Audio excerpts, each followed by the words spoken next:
Good morning, ladies and gentlemen. Good morning.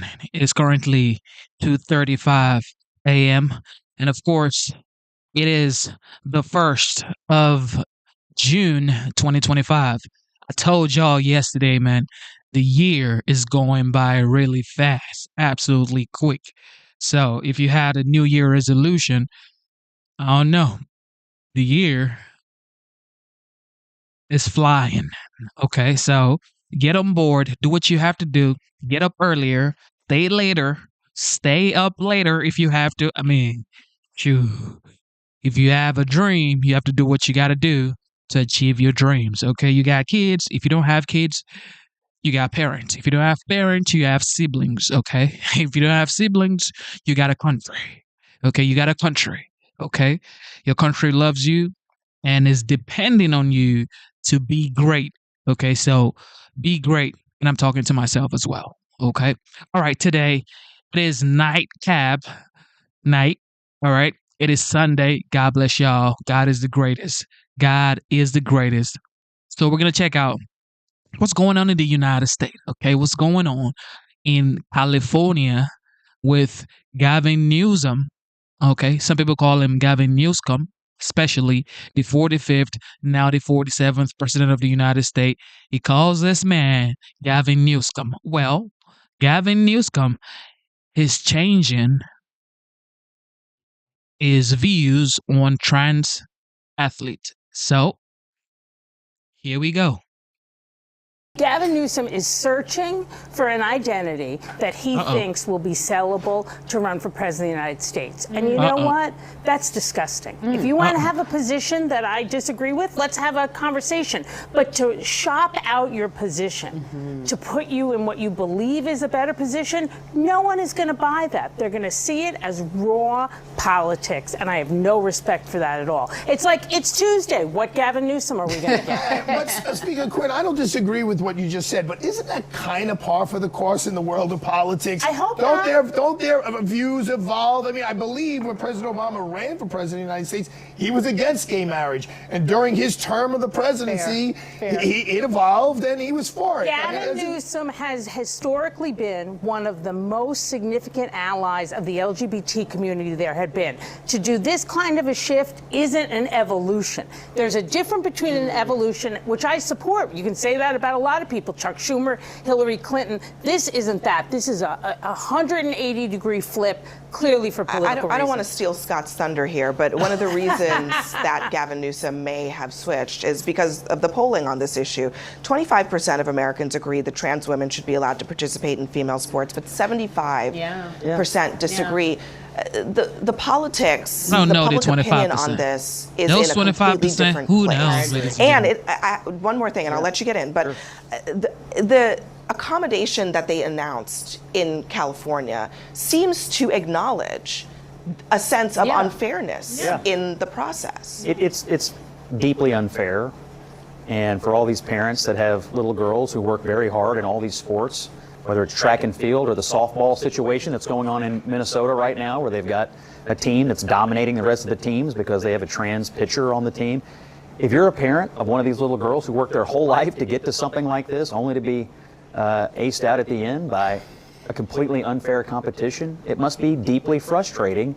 And politicians have a responsibility, A, to listen to their people, but B, to take real stands. And the true best real stand here, and it also happens to be very popular, is just to say it's fundamentally unfair, and it's deeply unfair to women. It's unfair to girls. It's unfair to women in these sporting events who are being knocked off of podiums. Have been happening for years. Trump took a strong stand on it, and a lot of people rallied around him, and it's because the American people agree. I just want to say this, and you know, my background is in sports. I'll start with that. I don't want to scare the people, as you said earlier. I don't want people to think that this is truly an epidemic, that young boys are competing in young women's sports and young girls' sports.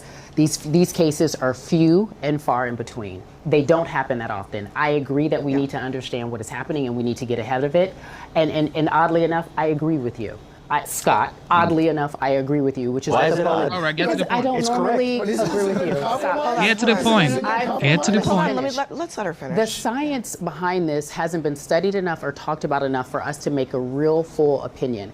I do agree girls' sports are for girls. Wait. I do. Hold on. She's Time listening. out. Okay, I'm not- I have a just give her question. He second has to nothing finish. to You say. stop, friend. You got nothing to say, yo. What do you mean by the science hasn't been studied enough for us to know if a man can compete in women's sport? Get punched in the face by a man, and then you're gonna find out if you can box a man actually. No, it's unfair. It's not fair to these girls who are working hard in the gym. My daughter does gymnastics, okay? And she's gonna enroll in tennis for summer. So what? She's supposed to be playing against guys? Impossible. That's so unfair, ladies and gentlemen. So whatever she's talking about scientist hasn't done the research enough for us to know. That's total BS, ladies and gentlemen. Total B. Well, liberal. What was I? What was I thinking? Liberals. I agree with you. Scott, oddly enough, I agree with you, which is Why what is the it polling. odd? Because I don't It's normally But is agree this with a you. compromise? Stop. Hold on. Isn't this a good I'm- compromise? Hold on, finish. let's let her finish. The science behind this hasn't been studied enough or talked about enough for us to make a real full opinion. I do agree girls' sports are for girls. Wait. I do. Hold on. She's Time listening. out. Okay, I'm not- I just have a give her question. Second to finish, You please. stop, friend. I have a question. Just give her a second to finish. Go ahead, And Karen. my whole point is this: I don't want us to act like there are a ton of trans athletes Right. trying to compete in little girl sports, women's sports, girls sports, whatever the case may be. That is not the case, and we know that. It's minuscule. And what's going to happen? But I did is- hear you say you believe that girls' I sports think I should 100 be for girls. biological. I girls. biologically, I think there's an unfair advantage. They talk about the fairness issue. We go back and forth with, Gavin Newsom. Who is he today? I agree. Perhaps he did evolve and he did change his mind. But public opinion, if you ask people in the quiet corners how they feel about it, they don't either want to discuss it or they understand that it is unfair. There is an unfair competitive edge, and that needs to be addressed. I want to stand up for the trans kids. Now, what do? Isn't this a good compromise? Where they're saying, look, you can participate. I don't know. You can't tell those kids, now you Arthur, just we're can't not going to solve that in participate. 3 minutes. What I'm but I saying think is this is a good everybody can't compromise. just come to. We don't know what a good compromise is. One other we don't thing, have I mean, enough just to information for that. Arthur's point, it bears repeating that we're talking about kids here. Yes. Okay. This Correct. AB Hernandez is a minor. A child. A child. And she's been And booed she's by been adults. Yeah, she has been the subject. Not just of intense scrutiny in her community, Yeah. but the president of the United States Yeah. And is that's the threatening humanity. one child. One child who is 16 in the state of years old, and California. it's not fair. It's You not threatening a forget child. Threatening the No. school district over A this child. one child. And I Is don't the- think, is and the- I don't think is the the people question. are Yeah. intelligent enough to realize the humanity of a 16-year-old child being bullied and talked about and protested. Understand, you may not like the policy, but where's the humanity of it all? I'm in her favor. I think she should be able to participate, but she shouldn't be able to knock someone off the podium. And California, I'm sorry, I'll give you. ahead. They should be complimented. They're trying to find a compromise, letting the child participate, but not take the child that Scott referred to, who's been training all her life, to get thrown off the podium because someone who's biologically different and has an advantage won. So they're trying to figure it out. There are, by reports from California, thousands of student athletes in California. That makes sense.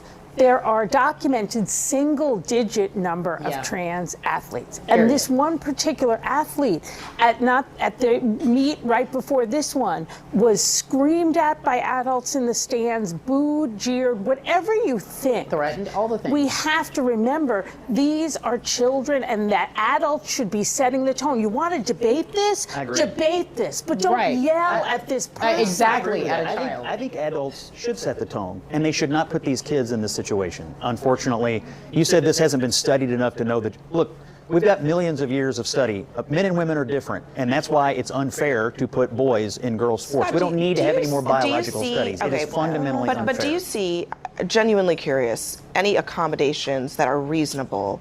You have a 16-year-old who wants to participate in sports. Look, if the child is 16 years old, of course, they are a minor.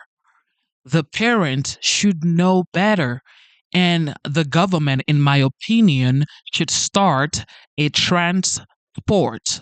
Okay. In the Olympics, or in whatever sports that they have to play professionally or college wise or statewide, federal, whatever they have to do, they need to start trans sports because this is not going to go away. You remember when we had like 2 gays in school? Now we have like hundreds of gays in school. It's not going to go away. It's only going to go deeper, larger, and wider. Okay, so the solution to this is put all the trans kids in the same sports. They should have trans kids playing themselves. Okay, if you are a transgender, in my opinion, okay, I have an opinion, ladies and gentlemen, you should have the opportunity, the right to play sports. However, you should be playing with your fellow trans kids. Okay, don't be playing with biological girls and biological guys. That's unfair. This isn't even a conversation. This is like, oh, you're trans? All right, bet. It's just like, in my opinion, this is like Paralympics, okay? You don't see Paralympics people running, fighting, playing with normal people, which by normal, I mean like people who are not paralyzed. It's the same thing with trans, in my opinion, okay? Don't hate the messenger, just listen to the message, okay? Trans kids should have their own separate arena where they play with fellow trans kids. Don't just come out here saying, well, I'm a guy, but I was born a girl. Well, okay, look, I don't even understand all this trans situation, ladies and gentlemen. In your mind, is there any way that that can happen that is fair? Of course. How? Have the people participate with their own biological sex. Boys in boys sports, girls in girl sports. It's worked for a very long time in this country. But it's not that simple anymore, Scott. That's where we are. So what do you do when it's not? It's pretty simple to 80% of the country. But it's not that anymore. So what do you do with the 20%? Do we ignore them? Yeah, do pretty we much. I mean, it's an 80-20 issue. Scott, everybody's ignoring it. And you just said it was a minuscule number. It's if a it's minuscule, number. why do we have to upend? We don't have to. The reason why I said it was a minuscule number, Scott, was because I don't think it's fair that you're scaring people at home thinking that boys are trying to compete in girls sport by the droves and that this is going to take over and you were scaring people at home. It's just not happening, Scott. But this is like the most competitive track meet in the country. Christine, can I ask you one final question before we go? I mean, for the Democratic Party, I mean, Gavin Newsom made this shift. I mean, I'm not even sure he really wanted to do it in that moment. He was sort of cornered into it. What should the Democratic Party's position be on this issue that played a fairly key role in the last election and where public opinion is pretty lopsided? Yeah. Look, on human and civil rights issues, you always have a period of time when people are not supporting wherever you're moving. Democrats, we shouldn't move away from positions we've long held, like support of my community, the LGBT community. We shouldn't run away from that. That's not why we lost. We lost because we weren't strong enough fighters, because we didn't have a message that was compelling to middle-class Americans who were feeling a squeeze every day. We need to stand up and articulate a message about how we're going to make people's lives better. And we're not going to do that in a way that's believable if we run away and abandon communities that we've stood with for decades. All right. Keep going, liberals. Keep going, supporting this total BS. President Trump says that he will double the current tariffs on foreign steel to 50%. The tariffs are set to take effect on Wednesday. The president made the surprise announcement in front of a crowd of steel workers at a facility in Pennsylvania. Now, he was there to celebrate Japanese steelmaker Nippon's plans to buy the iconic American steelmaker U.S. Steel. This was a deal that Trump once vowed to oppose, but then announced that he would approve last week. He described it as a partnership and not an outright purchase of U.S. Steel by Japan. Despite celebrating the deal with workers, Trump later told reporters it has not yet been finalized. I have to approve the final deal with Nippon. And we haven't seen that final deal yet.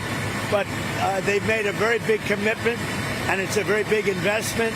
It's the largest investment in the history of the state of Pennsylvania in any deal, not just steel. CNN's Camila DeChalis joins us now from Washington. Camila, this tariffs announcement, as I said, it was a surprise. What can you tell us?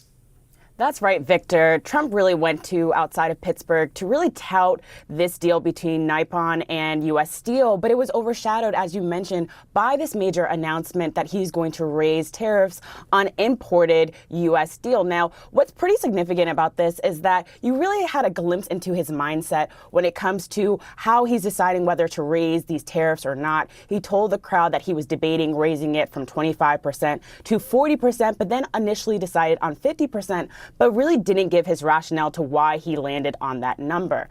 Now, the main reason of why he went there, as initially mentioned, is to really tout this major deal between Nippon and U.S. Steel. And as you remembered on the campaign trail, he really touted and really wanted to make these promises to the American people that if he was reelected into office, that he would create more U.S. jobs and that he would revitalize the U.S. manufacturing industry. And he feels that this deal is really making good on that promise. So tell us more about the deal. Again, it's not finalized. What gets from here to there? Well, at this point, all that we really know is that he has said that Japan, this Japanese company, wants to do a major investment into the U.S. company, into U.S. investments, and they're willing to invest, he said, around $14 billion. But as you mentioned, he hasn't really seen the final details of this deal, and lawmakers and other unions have expressed concern that they also want to see the details that are within this agreement. But take a listen to what he said. Investment, it's controlled by the United States, and more importantly, they're spending the money on brick and mortar. You can't take it. What are you going to do? Pick it up and move it to Japan? That's not going to happen. And, you know, I rejected this about 4 times now, and when they finally got it right, I liked it a lot. And you could see how happy the steelworkers were. More importantly, you could see from the union standpoint, the union loved it. Now, Victor, President Trump has really touted and really tried to cast this image of himself as a deal broker and really cast himself as making major investments into U.S. and being the person that can get this done. But it will be very important to see that what actually happens and what are the final deals in this agreement. Camila DeChalis from Washington for us, thank you very much. Now, despite the latest surprise Trump tariff, the markets closed out Friday relative unchanged. Dow was up a bit. Both the S&P 500 and tech-heavy NASDAQ closed slightly lower.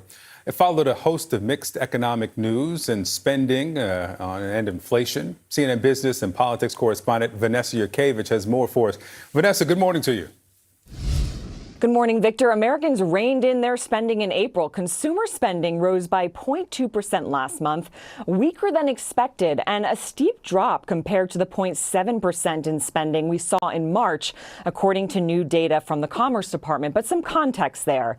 In March, consumers front-loaded on products to beat tariffs that were set to take effect in April, spending on things like clothing, footwear, cars, and recreational goods. Those buying trends actually reversed in April with drops in spending in all of those categories. But Americans also saw their incomes grow by 0.8% in April, largely because of increased Social Security payments and a very resilient labor market. And more good news around inflation. The Personal Consumption Expenditure Price Index, that's the Fed's preferred inflation gauge, was up by 2.1% on an annual basis, just a hair above the Fed's 2% inflation target rate. And inflation ticked up by 0.1% on a monthly basis. So despite the good news on inflation, though, the Federal Reserve will likely not be declaring victory just yet, as the uncertainty around the trade war is currently playing out. According to the CME FedWatch tool, which is a survey of investors, they believe the Fed will leave rates unchanged in their next meeting in June. Victor? All right, Vanessa, thank you very much. Here with me now, Professor of Finance at Emory University, Tom Smith. Welcome back. Hey, thank you very much for having me. So let's start here with the expectation. We saw in April the pullback of spending, March the surge in anticipation, so maybe more spending. Is that what you would have expected? Yeah, I think people are front loading some of their spending in anticipation that prices are going to go up. I think that was fairly anticipated. And the fact that people are now pulling back a little bit. And I think there's actually some news that some savings rate went up a little bit, and which would be consistent with that. People are trying to hoard some cash because they don't know what's coming. They don't know what's coming. I don't know what's coming. Nobody knows what's coming. Yeah, it's true, because things change pretty quickly here. As a surprise announcement of a 50% tariff on imported steel. When the White House, the president announced a 25% tariff on steel in March, that was pre-so-called Liberation Day. Canada retaliated, the EU retaliated, EU later pulled back. Does this appear to be a negotiating tool from the president, or is this one that's probably going to stick?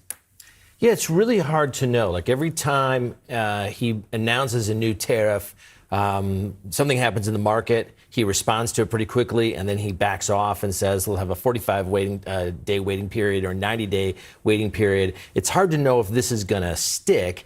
I think it depends on how the market reacts to this new news. Yeah, and so I've been watching some of the Canadian union responses to this announcement, and they've said that this will essentially shut them out of the U.S. market. If that happens, you know, since the 25% increase, steel prices went up. I mean, should people expect that there will be an increase in the price of U.S. steel even after this? No, absolutely. When you have a tariff on foreign companies coming in and dropping their steel in the United States, then there will be upward pressure in prices, even from U.S. domestic companies. And so the companies that need that steel, so like their Ford, Auto, and Coca-Cola, right, Gillette razors, what have you, they're going to have to pay more, even if it's coming from a domestic plant. Let's talk about the U.S. and China. There was this agreement about 3 weeks ago in Geneva, the pullback from the 125% tariffs.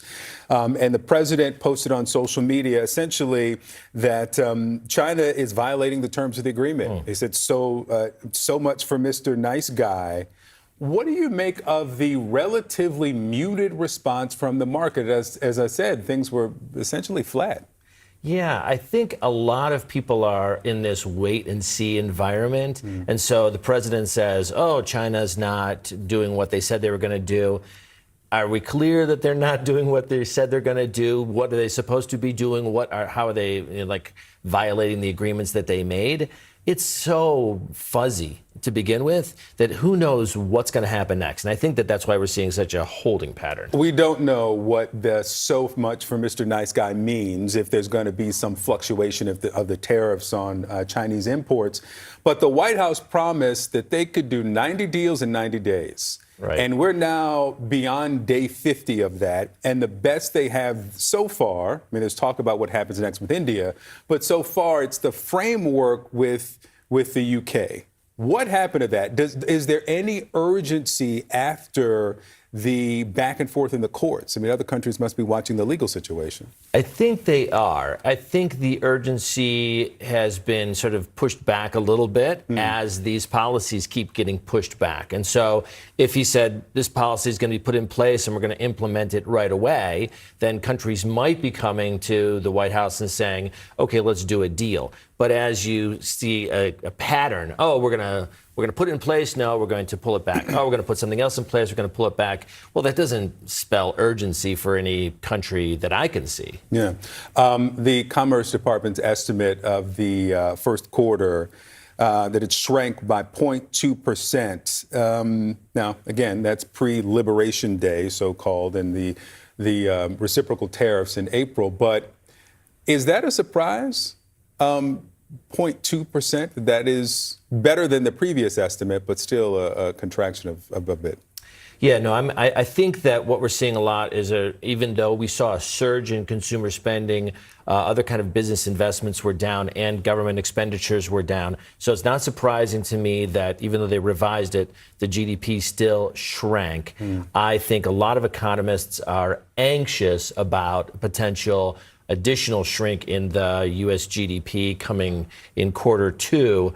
I think if we're seeing an increase in savings, then we're going to see a decrease in consumer spending. And remember, consumer spending makes up 70% of GDP. So if consumer spending goes down, we're going to see GDP shrink again. All right, Tom Smith, good to have you as always. Thank you, sir. Appreciate it.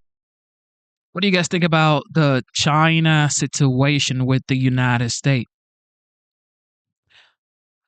I think for a fact that China has been doing what they've been doing to the United States, which is taking advantage of the United States. However, China needs the United States, and sorry to say, okay, the United States also needs China, at least for now. But this has to be a better trade deal for both parties.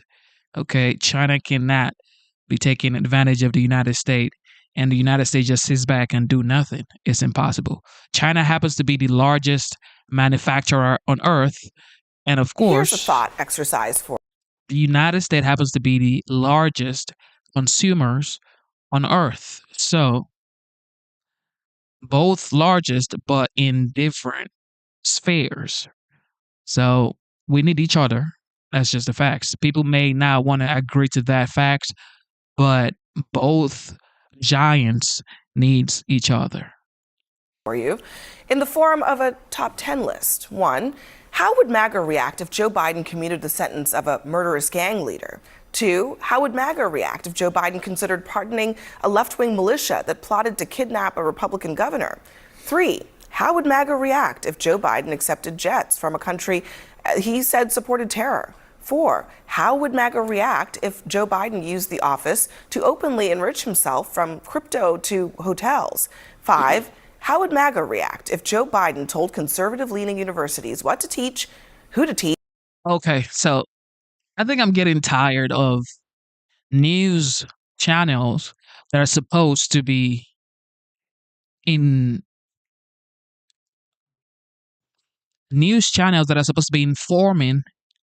the American people being activists. These guys are supposed to be informing the American people, but they're here saying, what if Joe Biden did this? What if Joe Biden did this? What if Joe Biden did this? And that goes for other news channels as well. You cannot just be a plain activist and then you're saying you're a journalist. I don't get it, okay? I just don't get it. Teach or else. 6, how would MAGA react if Joe Biden demanded millions from Fox for a bogus reason, or he'll stop a business deal? 7, how would MAGA react if Joe Biden introduced a bill that would not only add to the deficit, but also threaten Medicaid?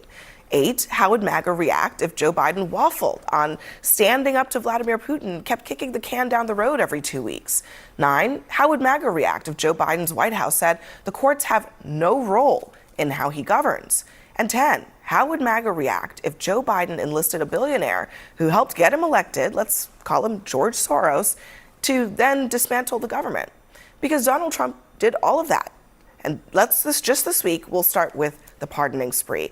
This is, Joanna, one of the more Trumpian things. I mean, he started his term by pardoning January 6th rioters, and now has gone on another pardoning spree. He looks angry. Some of whom were convicted of white-collar crimes. He seems to be trying to send a very strong signal there, but also a rapper, a gang banger and gang leader. What's the theme for you? Well, I think the theme is really, how does Donald Trump keep the attention on himself? I mean, we had a great podcast at the Daily Beast this week with the author Michael Wolff, who says that Trump wakes up every morning and his only question is, how do I get attention today? So in the high-low of it all, he's got a new rival/enemy in Harvard, and now he's pardoning reality television people who were charged with fraud. So he's got the high coverage, media coverage, attention. Now he's got the low coverage. He's on high-end news shows like this one, and then he's on ET and Access Hollywood for the Chrisleys, right? So what he wants is attention. He'll do anything to get it. I actually don't think this will play very well with viewers. I think with with viewers slash the voters. The viewers are also important. I actually don't think it plays well with voters because people like to know what's right and wrong, and people like to know that people get actually their comeuppance if they've done something wrong. I mean, but it's an attention get. Scott, a lot of this is mixed signals from Trump. I mean, on the one hand, he says put the drug dealers in. Actually, he says the death penalty for drug dealers, and then he commutes a sentence of Larry Hoover. On the one hand, he talks about Qatar being a sponsor of terrorism, but wants to take a plane from them. I guess maybe this is very Trumpian in the sense that it almost is like, are there principles at play here at all? Well, I think every situation has its own individual details, and you could probably quibble over on the pardon some of them. I think some of them are actually defensible, including Congressman Michael Grimm of New York, who suffered, paralysis after he had already served his time. So, some of these were not all that different than what you might see another president do. The only difference was he's doing it early in his term. I mean, most presidents do these things on the way out the door, or maybe while they're on their way up to the Capitol to see the next president being sworn in. And so I think with Trump, when things get brought to his attention, he just does them. He makes decisions. He's decisive. He puts it out there and then lets the chips fall where they may. Qatar, look, we're in bed with these guys whether we like it or not. They do things we don't like. They do things we wish they wouldn't do. But we're in bed with them on military stuff, whether we like it or not, and national security stuff. So, there are reasons to deal with them beyond just this plane issue, because they're obviously been a supporter of our military base there, and they buy military equipment from us. And Carrie, believe it or not, Trump on Friday was asked about Diddy. That's all. Of all things. Okay, so let's just play it if you haven't seen this. I haven't seen him. I haven't spoken to him in years. He used to really like me a lot, but I think when I ran for politics, that relationship busted up from what I read. So I don't know. I would certainly look at the facts. If I think somebody was mistreated, whether they like me or don't like me, it wouldn't have any impact. The thing ain't even over. The case is not over. I mean, we're on day, I think 12 of the case. I'm not quite for sure what the day is, but it's very interesting that you bring this up. And I think the original question was, how would MAGA react? I was a local reporter in West Palm Beach, and I would often go to Mar-a-Lago. I think I've shared this on the show before. And this was in a time when so many people I will mention are now canceled by society. Russell Simmons would have a charity event at Mar-a-Lago every year. And one of the biggest attendees that people would talk about on the island was one Diddy, or at the time Puffy. And I used to watch and think that they had a really good relationship, referencing what he just said. And obviously when you ran for politics, we saw that Diddy said there were many opportunities for Diddy to say he wasn't with him. But for Trump to even consider pardoning him, to me, is on a level of which that is so horribly, and we don't even know if he's gonna be honestly convicted, but it would be extremely devastating, not only just to people who have decided to pledge their support against domestic violence and abuse, but the fact that we know that Sean Combs has done so many things visually, how he has treated people, and this is coming from someone who was a fan of him, really disturbs me. Yeah, even putting aside the charges against him, I mean, I don't know, maybe, I don't want to give Trump too much credit, but does he even know what's going on? Yeah. Honestly, seeing that clip gave me PTSD of, I want to say, sometime spring of 2020, he was asked about Ghislaine Maxwell, and he said, I wish her well, something along those lines. Very similar vibes. Very similar vibes. This is, it's playing out in the courts. We don't know where this is going to end up, but to even put your finger or signal where you're going to be is a mistake. Here's what I'd say. Trump did a good thing by pardoning Alice Johnson. He did a good thing by putting Alice Johnson as his pardon czar. This is somebody right, left, and center. A lot of people believe we have absolutely over-sentenced people for minor or even some significant drug offenses, but you shouldn't spend the rest of your life behind bars because you may have had some of these drug offenses. Those are the kind of things he should be focusing on. Those are 80% issues, not white-collar crimes committed by, celebrity, what are they, Bravo? No, they're USA Today celebrities, whatever they are. Show it is. Whatever the show it is. This is the kind of thing that I think it becomes hard for his supporters to defend. I think it makes sense. He wants to be on the high news show and the low news show. He wants to be a part of the news. I think it's very much all the time. I think it's very ego driven. And he was like, yes, people have asked me about it. I don't know much about referring to the Diddy case. I don't know much about it, but I don't think anyone should be treated unfairly. And I'm like, wait, who's being treated unfairly? And to your point, do you know what is going on and what you are saying? It's cringeworthy. He never rules anything in or out. Yeah. I mean, when he doesn't know what's going on, or if something is still unfolding, I mean, this is a common trick. He never rules anything in or out definitively.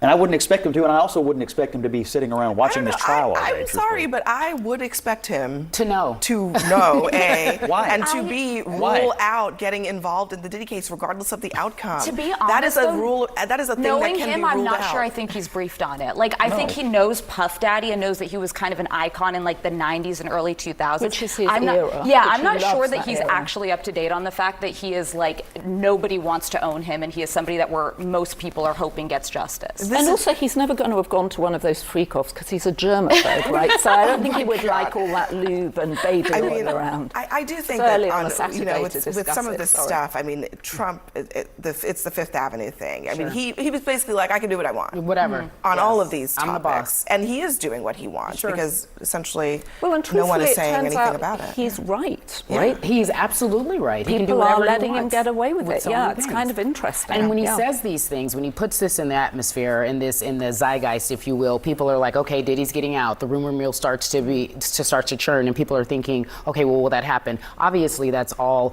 talk, and we don't know if that will ever happen. But in a case like this, in more particular, I would say I don't know. And he never says I don't know. I have no idea what's going on. I can't talk about that right now. Yeah, that's unfortunate. That is another option too.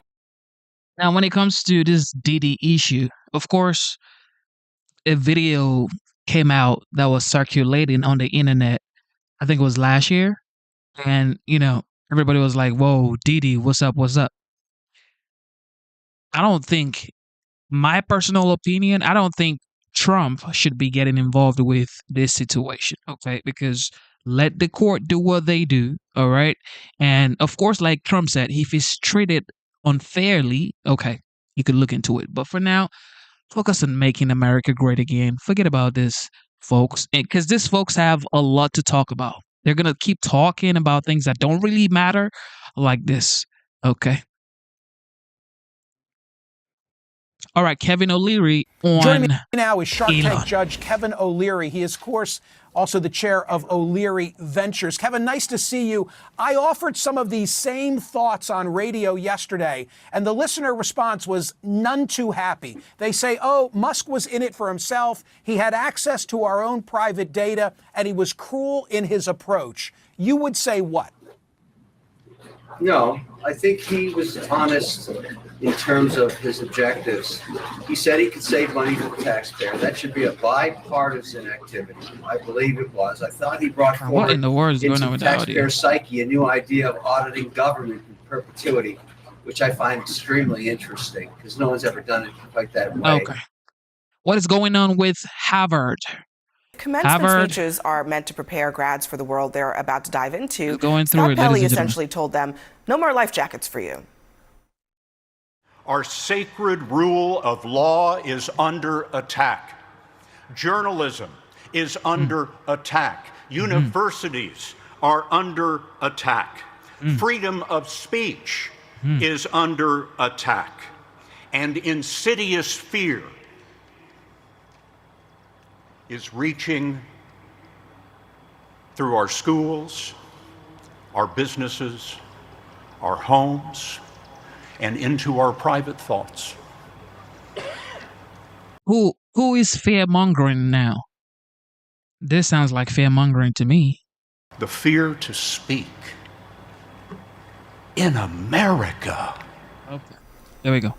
The 60 Minutes host was brutally real about the state of America, one that there is some evidence to back up. But despite their affinity for free speech, MAGA didn't want to hear it. Scott's still a whiny, liberal, and still bitter, oblivious to the fact that it was the legacy media's lazy, agenda-driven coverage that helped create the very conditions that he now blames Trump for, like censorship and racial hatred. I'm not sure what speech she was watching. However, it is interesting to me that, first of all, things must be very bad at 60 Minutes to see these CBS anchors who are normally pretty calm going this far. But also, it's interesting that people like, Laura Ingraham are totally fine with Trump saying, we are going to shake down a news organization because I don't like you. Yeah. Which is what's happening here. And because I want you to say certain things. I want you to report a certain way. Well, embarrassingly, I missed this speech because I was hooked watching Donald Trump's commencement address to West Point, where he talked about trophy wives. So I thought that was much more interesting. Another blockbuster commencement address. Where was 60 Minutes, actually? I haven't spent enough time really studying this to know where 60 Minutes was on the Biden story, on Biden's health, actually. And also, I actually think... They were where everybody else was. Nowhere. Okay. So, that's my view. And I also, here we all are. It's Saturday morning, we're all arguing with each other. I don't think we feel any fear about speaking out, do we? I actually think what this has unleashed is a ton of journalists who feel very confident in speaking out, which doesn't mean that corporations... That's not true. Well, I think corporations that own certain journalistic organizations are putting different kind of pressure on them. Sure. But I think America is full of people who are speaking out about this issue. I disagree. I think the conversations have been, how do I approach it? How do I keep my job? I do a lot of different speaking engagements. I hold a podcast. I did a conversation with, one athlete who was on the right, one athlete who was on the left. They're terrified to speak. They don't want their owners are saying, the bosses, the people who own these teams, whether it be a football team or a basketball team, are saying, put your head down. You don't need to be a part of it. I think people forget about wartime journalism. I was having a conversation with a good friend of ours, and Jamel, she was like, this is the time where you do this wartime journalism, where you just really roll your sleeves up and you get into the knit and the grit. But for fear of losing a job, but for fear of not being able to pay your bills, people are walking a very fine line. I am 100% in agreement with what he said. When he said, make the truth seekers live in fear. If you're suing my network that I am currently employed by, and I don't even mention your name, i.e. Donald Trump, in this entire speech, but I sent everyone on the right up in arms, then I know that I'm right there where I need to be. He didn't even mention his name because he knows he also is living in fear in some sort of way. Everything that he spoke about was his life. You both might be right in a certain way. I mean, I think there's been a lot of incredible reporting from places that you would expect conciliatory reporting. The Wall Street Journal does great reporting. Even the Washington Post, under a lot of pressure from their owner to change their coverage, has not. They continue to cover Trump. However, what is happening at 60 Minutes is different because Trump is suing them, and they do want this merger, and they're about to settle with him, reportedly. And the reporting evidence is overwhelmingly that the pressure from the owners who want this merger to go through is to go soft on Trump, because Trump has explicitly threatened putting his regulatory officials in a position where they could stop this from happening. Yeah, well, they're trying to settle their litigation issues so they can make this business transaction. I mean, it's not unusual for corporations to do that. I listened to the Pele speech. Scott, your summary of that is not quite accurate. It's not accurate that businesses settle litigation in order to make business transactions go through? Hold on. It's a private lawsuit between Donald Trump and 60 Minutes, right? Trump, as president, is saying that the government is going to, on his private behest, stop a company from doing a business transaction because he wants it. That's different from settling, legal disputes before you go into a merger or an acquisition. That's Trump using the government to go after a company so that he can get dollars out of it, millions and millions of dollars. I mean, that's a completely different set of facts here. Look, I know he sued them because he believes he was treated unfairly, or they treated Kamala Harris's interview unfairly and tried to put their thumb on the scale of a presidential election. They're having conversations about settling it. We'll see how it shakes out. I actually think he has a point about it. And if you've watched 60 Minutes for 5 minutes over the last several years, you would know it's not fair. I mean, this is one of the shows. This is one of the outlets that conservatives would point to most often to say, this is the state of American journalism. It's only here to try to hurt Republicans, hurt conservatives, hurt Donald Trump. I mean, Alyssa, you worked in this field for many years. That is the prevailing attitude among conservatives. But on the free speech issue, I don't know what America Scott Pelley is living in. We have more speech now than ever. I mean, you just said you're doing all kinds of speaking engagements and podcasts, and I salute you. You're speaking all the time. There is no problem with free speech in America. What we do have a problem with are people who don't speak truthfully, who are interested more in narratives than truth, and who are using what used to be journalism for activism. We do have a problem with that. That happens- But there's no ban on free speech. The free speech problems came in the last administration. We didn't say there was a ban on free speech. What he said was there are people who want to tell the truth feel like they cannot tell the truth. We see this all the time, everywhere, and you know that people are living in fear. I actually see it Who is totally not telling the differently. truth? I actually think Trump tends to Exactly. Who's create telling the the golden truth? era of American journalism. I think that journalists find their backbones when he's in office. I think in the first term they were relentless in covering him. I think this term are. I think there's something very different about having sort of a corporate fear because your overlords may not allow you to pursue those stories. But I do think we can't ignore the Biden of it. There is a real feeling that a major U.S. news story that had impacts on the entire country was just not covered with the same scrutiny that if it was happening in a Trump administration would have. That's the reality. But And why? And why didn't they cover it? What's the answer?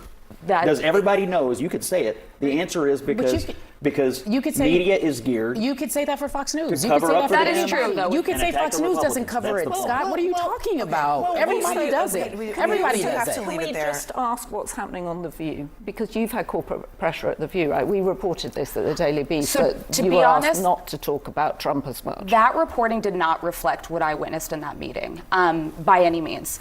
And what I'll say is this, I've always believed that the show should reflect what Barbara Walters intended for it to be. Women of different backgrounds, different political viewpoints, different ages, generations, talking about a wide variety of issues. No one at ABC, at Disney, has ever suggested to me or anyone that I know of my co-hosts that we need to go easier or harder on Trump. Okay. New York's Long Island, Massapequa High School is the home of the Chiefs. And to go with that name, the school also has a tribal-inspired logo and mascot. The state's Department of Education does not approve of that. And they've threatened the school could lose state funding if it does not stop using Native American references. Well, President Trump and the federal education department. The president weighed in on social media in April to call New York's opposition an affront to our great Indian population. He then put his Education Secretary Linda McMahon on the case, and she visited the school Friday. Secretary McMahon announced that the department will investigate whether it's state education officials who are actually being discriminatory by threatening funding over the name and imagery.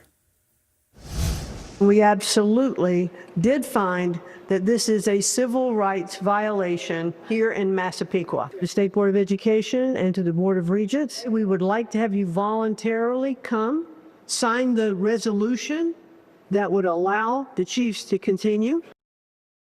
Jermaine Smith is the former general counsel and secretary of the Shinnecock Indian Nation in New York. He's also advised the New York Department of Education on mascot restrictions. Sir, thanks for being with me. First, what's your reaction, your response to what you heard there from Secretary McMahon? Well, thank you for having me on this morning. It's almost laughable and disgraceful, those comments about it being discriminatory. The Shinnecock Nation and other tribal nations in New York State, we've had our share of issues with New York State ourselves, but the New York State Education Department has been a partner to the Shinnecock Nation and all of Dr. Betty Rosa, Chancellor Young, Assistant Commissioner David Frank, Anel Alstead with MBK. They have been partners with tribal nations around the state. Clarissa Jacobs, Christina Coughlin, the education department as a whole, and they got it exactly right. And the United States Education Department has it exactly wrong in this case. Okay, so when she says that it is the state that's being discriminatory, help me see the other side of this. What is the impact of the imagery of the mascots on Indigenous people and children specifically? So when I got involved in education, obviously, as most do, it's for the well-being of the children. And in my particular case, being a tribal leader on Shinnecock Nation, my focus was the well-being of our Shinnecock children. And we performed poorly in our local school district for many years. Part of that is the generational trauma and the psyche of our Shinnecock children and Native children all around the country who believe that we don't exist anymore. it's a part of it. And that imagery looks at us and speaks to us as a stereotype. We all look the same. We all wear headdresses. That's not true. We come in all different shapes and sizes. And my own daughters have said to me, Dad, we still exist. Why are we being used as mascots? So that's the harmful effect that it has, and I speak from experience on that. So to say that the Massapequa School District is being discriminated against is absolutely laughable. And part of the case that they make about this being discrimination against the district is because they say that the state allows other names derived from groups like the Dutchmen and the Huguenots. What do you make of that comparison, that to have a team called the Dutchmen is no different than having the Chiefs and that imagery in Massapequa? Well, I don't know about you, but I've never been on a train with a Dutchman or a Huguenot or. Okay. God bless you guys. Okay. All right. Mark OG Levine. Mark OG Levine, ladies and gentlemen. Y'all ready for the OG? I think he's one of the greatest when it comes to truth telling. But here we go. Hello, America. I'm Mark Levin, and this is Life, Liberty, and Levin Saturday. Thank you for being here. I think you're going to love tonight's show. We have two great guests, Michael Doran. We're going to talk about Iran, and David Mamet, this terrific playwright, filmmaker. And he's going to talk to us about the disenlightenment that's taking place in America. So I know you're going to enjoy those guests. But before we get there, you want to have some fun? You want to talk about tariffs? Oh, Mark, come on. When I talk about tariffs, I'm talking about really the Constitution in your republic. That's what we're talking about. Here's our friends at the Washington Times. Rulings add more uncertainty to trade. That's for sure. Here's the New York Post. Terrifying. Yes, indeed. In the Washington Compost, a.k.a. the Washington Post, Trump trade gambit hobbled by setbacks. And I read all these great articles, and they're missing something very important. Your Constitution. Who gets to decide these issues? The courts get to decide everything?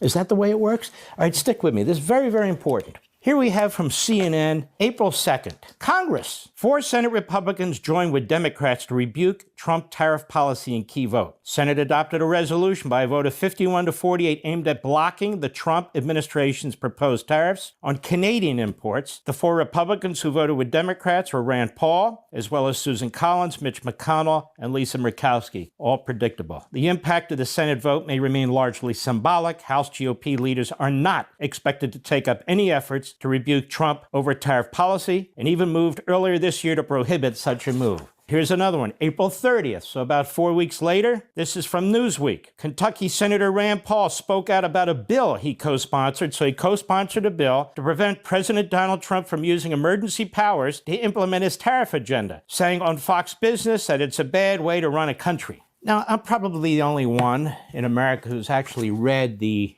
decision by the International Trade Court.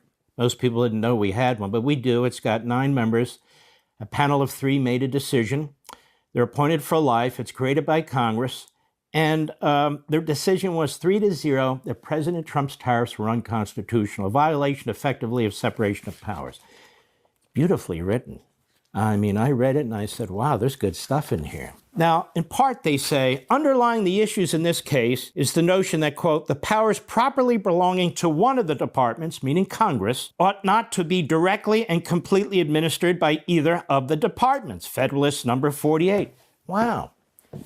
You know, I love reading the Federalist Papers right here. I wish more people would, including judges, but there it is. And because of the Constitution's express allocation of the tariff power to Congress, Article 1, Section 8, Clause 1, we do not read to delegate an unbounded tariff authority to the president. We instead read that act, those provisions, to impose meaningful limits on any such authority it confers. Two are relevant here. Stay with me. This is fascinating. Stick with me. Section 1702's delegation of power to regulate importation, read in light of its legislative history and Congress's enactment of more narrow, non-emergency legislation, at the very least, does not authorize the president to impose unbounded tariffs. The worldwide and retaliatory tariffs lack any identifiable limits and thus fall outside the scope of the statute. Second, the law limited authorities may be exercised only to deal with an unusual and extraordinary threat with respect to which a national emergency has been declared. Wow. Very fascinating. Persuasive to many of you? It's persuasive to a lot of conservatives and libertarians for some reason. I'll get to that in a minute. Plaintiffs are correct in the narrow sense that the imprecise term regulate importation under any construction that would comport with the separation of powers underpinnings of the non-delegation and major questions doctrine does not authorize anything as unbounded as the worldwide retaliatory tariffs. Separation of powers, delegation of authority, and so forth.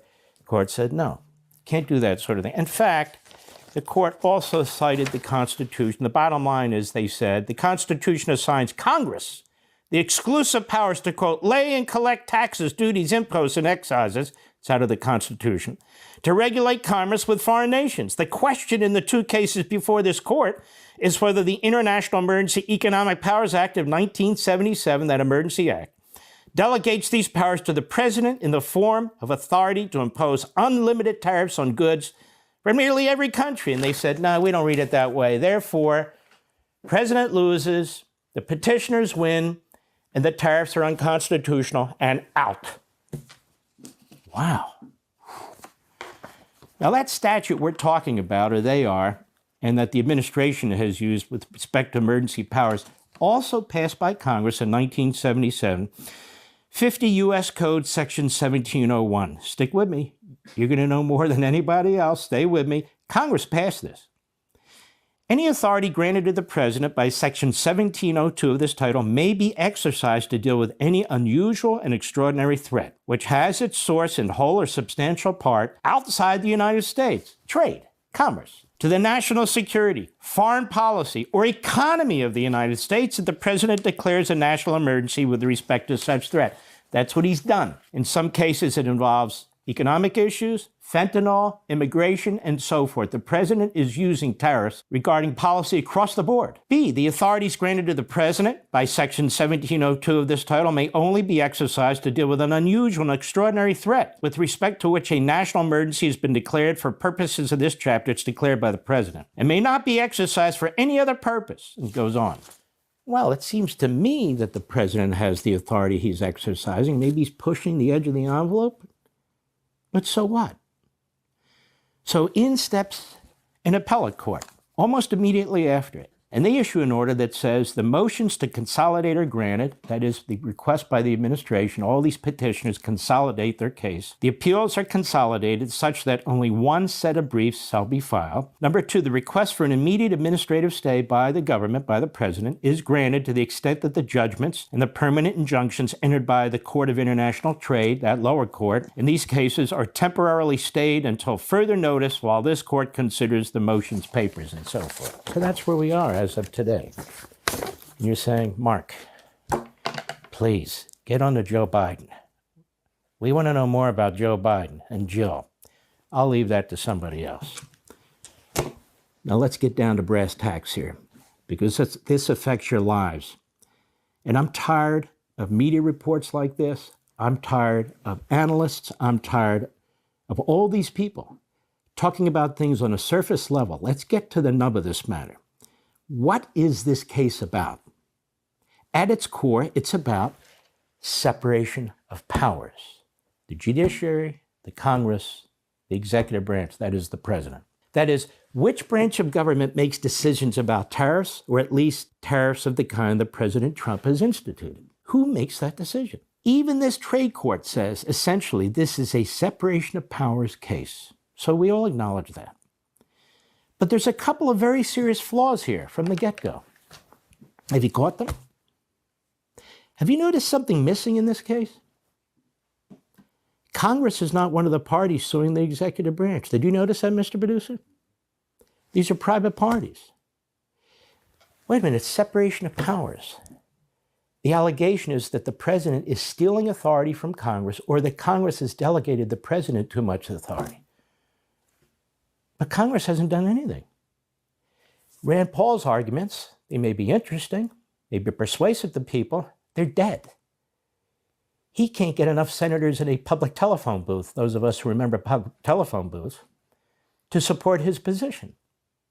You know how many House members want to take action against the president? 0. We're talking about the powers of Congress, the trade powers of Congress. This court said they're plenary. They got all this power. It comes from Congress. The petitioners, the litigants have said, this is Congress's power. The commentators, the legal analysts, the law professors, the former federal prosecutors, this is Congress's power, and the president is stepping all over it. But Congress hasn't said that. Congress has not said that. Congress hasn't lifted a finger to do anything about this. Well, Mark, the Republicans control Congress. It doesn't matter. So what if the Democrats control Congress? That makes it more legitimate. We're talking about the structure of the Constitution. Who gets to decide? The president looks at this. He looks at the Constitution. He looks at the 1977 emergency application of a government, federal, congressional statute. He says, I believe my actions comply in the 4 corners of that statute. Congress sits there and they watch. So they must either agree or at least acquiesce to it. And then we have some private petitioners that come along. Oh, let's go to the International Court of Trade. And they say, excuse me, you're violating Congress's power.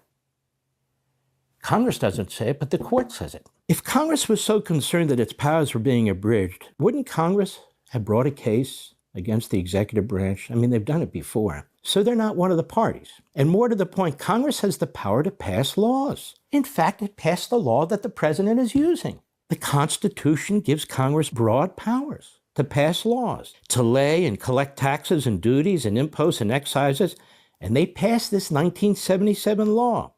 Now, if this is a separation of powers dispute or a delegation of powers dispute, why hasn't Congress passed legislation to claw back its powers? In fact, why hasn't it even voted on legislation to claw back these powers? Maybe Congress agrees with the president's exercise of power under the 1977 Act. Whether the court agrees or not, or whether the private litigants agree with not, obviously Congress has no beef. It doesn't say only Democrat-controlled Congresses get to speak or not. So where does this leave us?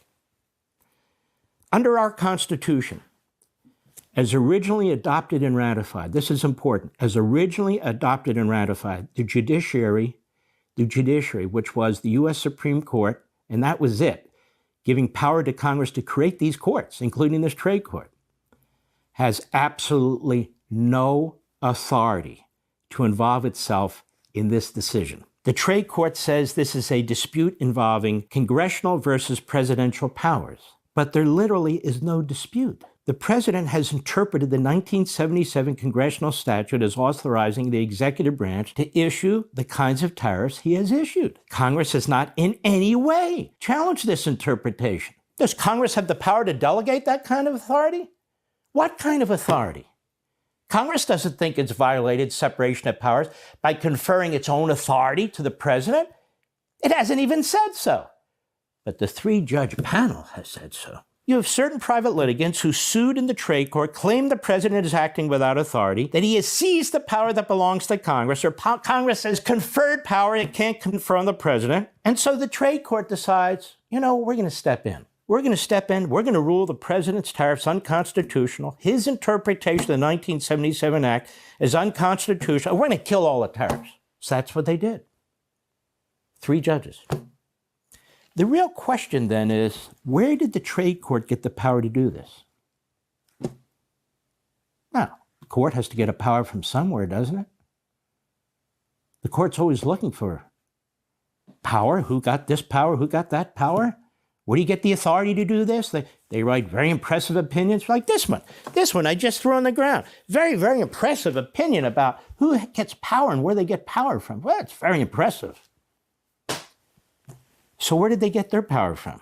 The trade court was created by Congress, the same Congress that has chosen not to act in this case. So where does this judicial review come from?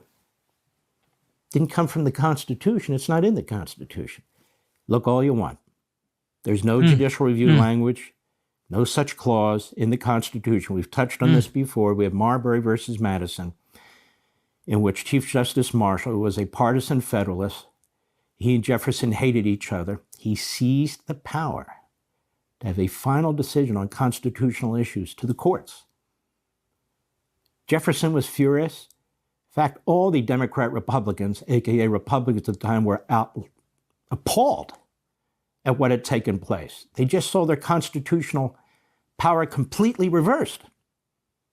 So here the trade court should have said to the petitioners, you're in the wrong place. If you want to challenge the tariffs on separation of powers grounds, you need to go to Congress. This isn't a contract dispute. We can handle federal contract disputes, something like this is a fundamental question of congressional power. You're in the wrong place. You can try and persuade a majority of the members of Congress to pass a law, but you can't stand in the shoes of Congress. You private litigants, you can't stand in the shoes of Congress to defend Congress if Congress doesn't want to defend Congress, or if Congress doesn't think it needs to defend Congress, or if Congress doesn't think that there's a separation of powers violation. We, the trade court, we decide issues related to trade, not separation of powers issues that Congress is more than capable of addressing if it so chooses. Neither you, private litigants, nor we, the trade court, should second-guess Congress and step in and say, we have the final say. Why? Because we say we do. Because Justice Marshall did. Because Chief Justice Roberts said. Because Justice Barrett said. Just the other week. You don't think the order of the court is a final decision? Neither did the framers. This is how your Constitution's authors believed the government they established should function. It is beyond debate. Chief Justice Roberts said the Supreme Court has the final say. Barrett says the Supreme Court has the final say. Isn't that precious? The court's saying they have all the power they want.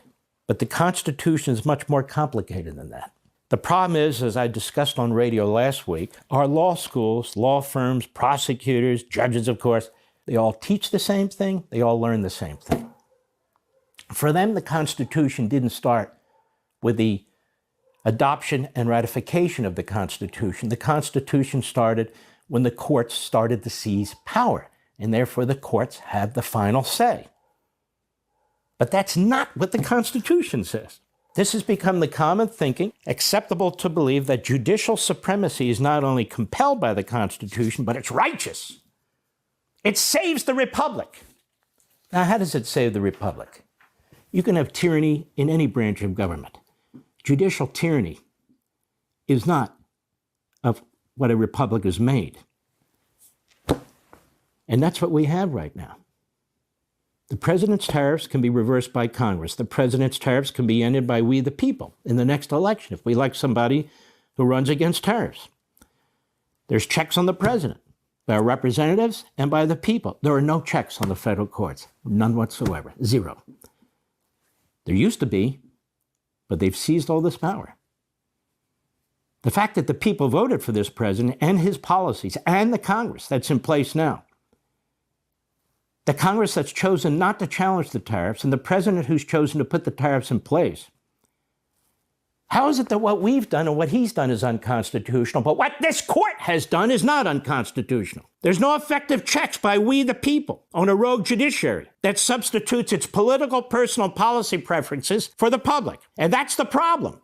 These judges serve for life. They are not subject to the consent of the governed, and their powers are important, but focused and limited. They are supposed to stay in their lane, but they refuse. The irony is, in this case, and the hundreds of others that have been filed, that it's the courts that are acting unconstitutionally, when they, in the first place, are exceeding any and every notion of what the framers had in mind when they created what was supposed to be a fairly tepid judiciary in the first place. Too bad this isn't taught in law schools or practiced by lawyers and judges, because this is clearly a dangerous time. I don't care if you like tariffs or not. I know you love the Constitution. Wouldn't it be nice if some of the judges, some of the law firms, some of the law schools actually taught it? I'll be right. Shout out to Mark, man. I told y'all this man was the OG. He breaks it down really smoothly. And I learn a lot from Mark. And of course, do your own research, okay? Always do your own research. Read. Always do your own readings. People don't read. Defense Secretary Pete Hegseth meeting with Vietnam's defense minister along with other Southeast Asian counterparts early this morning while overseas in Singapore. Hegseth working with leaders at Asia's premier security conference to strengthen ties in the face of Chinese aggression. We do not seek conflict with Communist China. We will not instigate nor seek to subjugate or humiliate. China's behavior toward its neighbors and the world is a wake-up call. Director of National Intelligence Tulsi Gabbard is with Pete Hegseth at that critical summit, and she joins us now. Good morning, Tulsi. It's so great to have you on today. Let's talk about this, because what I loved about what I'm hearing out of this conference from you and from Pete is, hey, we're ready. We want peace, but we're going to do it through strength and sort of standing up to China, but also calling on the Asian communities and the Asian leaders who are also going up against China to do their part. Give us more information of what you see going on there. Yeah, thanks, Rachel. It's great to join you here. Really, the overarching message is very consistent with what President Trump has been speaking about throughout his administration and his term in office, which is that he wants to be the president of peace. And we see this evident on many different fronts as he is leading negotiations towards peace agreements. And that's no different here in the Indo-Pacific. As you know, I grew up in the Pacific. I've been born and raised out here. Hawaii is my home. And so I have a very unique and personal understanding of this region and how unique each of these countries are, the nuances that exist, the complexities of these relationships today, specifically because of history and those relationships. And so being here at conferences like this, at the Shangri-La Dialogue, are absolutely critical as we look towards that objective of peace and stability, because it opens the door for these one-on-one conversations with leaders from each of these different Indo-Pacific countries. There are over 40 countries who are present here, over 500 people. And that dialogue, that diplomacy, that increasing of understanding between us as countries is what is essential towards making progress towards that peace and stability, reducing the likelihood of misunderstanding, miscalculation, and decisions being made based on either bad information or really just not understanding, hey, what is the nuance that we need to see here that we may not be catching through the headlines? And that's really where, again, you go back to President John F. Kennedy's focus on diplomacy. You look at leaders, Ronald Reagan, those who have chosen diplomacy, chosen to have these direct discussions, again, as President Trump is leading in many different regions of the world. This is an opportunity for us to do that, and what we are doing here in the Indo-Pacific region now. Director Gabbard's Lucas Tomlinson here in New York. I have a question. You said the U.S. wants peace. Do you think China wants peace? China's made it very clear that they don't want war. We have made it very clear that we don't want war. And again, this is why times like this are so critical, to be able to have direct engagement, not only between the United States and China, but between the United States and Singapore, Thailand, Vietnam, India, Cambodia, Malaysia, Brunei, all of these different countries who are the Indo-Pacific, and many of whom have good relationships with China, good relationships with the United States, economic relationships with China, economic relationships with the United States. And this is why this dialogue specifically, I have found to be very beneficial and very productive, because it allows us to have this direct conversation, talk through these areas of shared interest, talk through areas where we may have some differences, and better understand where we're coming from in the landscape that we are operating in.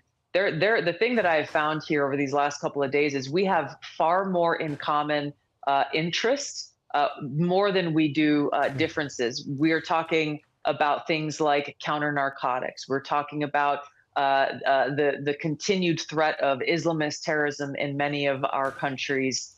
These are areas where we've had longstanding concerns that continue today, and areas where we have the opportunity to be able to work together, ultimately, again, towards that mutual shared interest, which is for our respective peoples, the ability to live in a peaceful, prosperous, and free society. I want to change topics real quickly and get your response to this. You're in the process of declassifying Biden administration documents that labeled COVID centers in the United States as possible domestic violent extremists. Tell us why that's so important. You know, when we look back over these last 4 years, and many of us have had direct experience with this, we look at the censorship of Americans, the undermining of our First Amendment rights, social media companies being used by the Biden administration to silence voices that were dissenting to or disagreeing or criticizing some of the Biden administration's policies. The documents that we are declassifying, that we've just done 3 over these last couple of weeks, really get to how they did what they did, the groundwork they laid out in ultimately labeling those who criticize the Biden administration's policies on everything from COVID vaccine mandates to those criticizing the Biden administration's open borders as those who are likely to become domestic violent extremists, and how they weaponize the national security state, the intelligence community, federal law enforcement against everyday Americans, simply exercising our fundamental First Amendment rights guaranteed by the Constitution.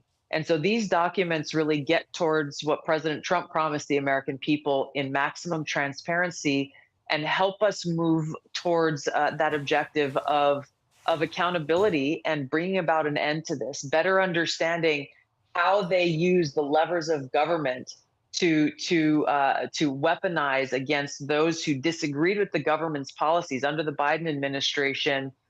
Really brings clarity to us being able to hold leaders accountable and not allow them to do this in the future again. Well, thank you to President Trump's Director of National Intelligence, Tulsi Gabbard. Aloha. Aloha. So somebody said Tulsi Gabbard and J.D. Vance, both incredible candidates for 2028. However, my first pick would be Marco Rubio. He is incredibly smart and skillful with his communication. So that's what you need. You need someone who is very skillful. JD is skillful, don't get me wrong, but he may be a little hot-tempered, my opinion. Okay, he's great. He's absolutely great. But I think Marco Rubio, he's more diplomatic, more experienced, just the right guy for the job, man. That's my opinion. JD could be vice. Meantime, Harvard's on the hot seat, and President Trump is not backing down. The president going head-to-head with the Ivy League powerhouse, accusing Harvard of stonewalling federal investigators and shielding foreign students tied to anti-American protests. State Department spokesperson Tammy Bruce says it's an issue bigger than Harvard. Harvard's in the news. It's a big story. It's perhaps an easy story to cover, but it's not just Harvard. It is the nature of our ability to, again, know who's coming in.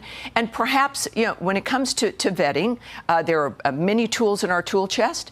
We do know that it's worth checking visas as visas expire. We've seen historically people don't necessarily leave when their visas expire.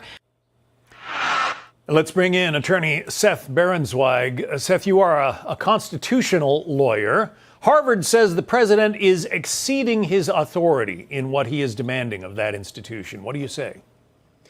Well, I think Harvard ultimately is going to lose this case. Harvard University is at the center of the Trump administration's attempt to refine and protect American values, and also slots for young American students to actually attend these supposedly elite universities. Keep in mind that a lot of these foreign students that come in a program administered by DHS, led by Kristi Noem, have had these kinds of anti-West, anti-American, anti-Israel protests. These are students that are coming in that are taking slots away from American students. What the administration administration has been doing under full legal authority and through DHS in this instance is to tell schools like Harvard University that we are not going to allow and will in fact decertify your foreign student programs.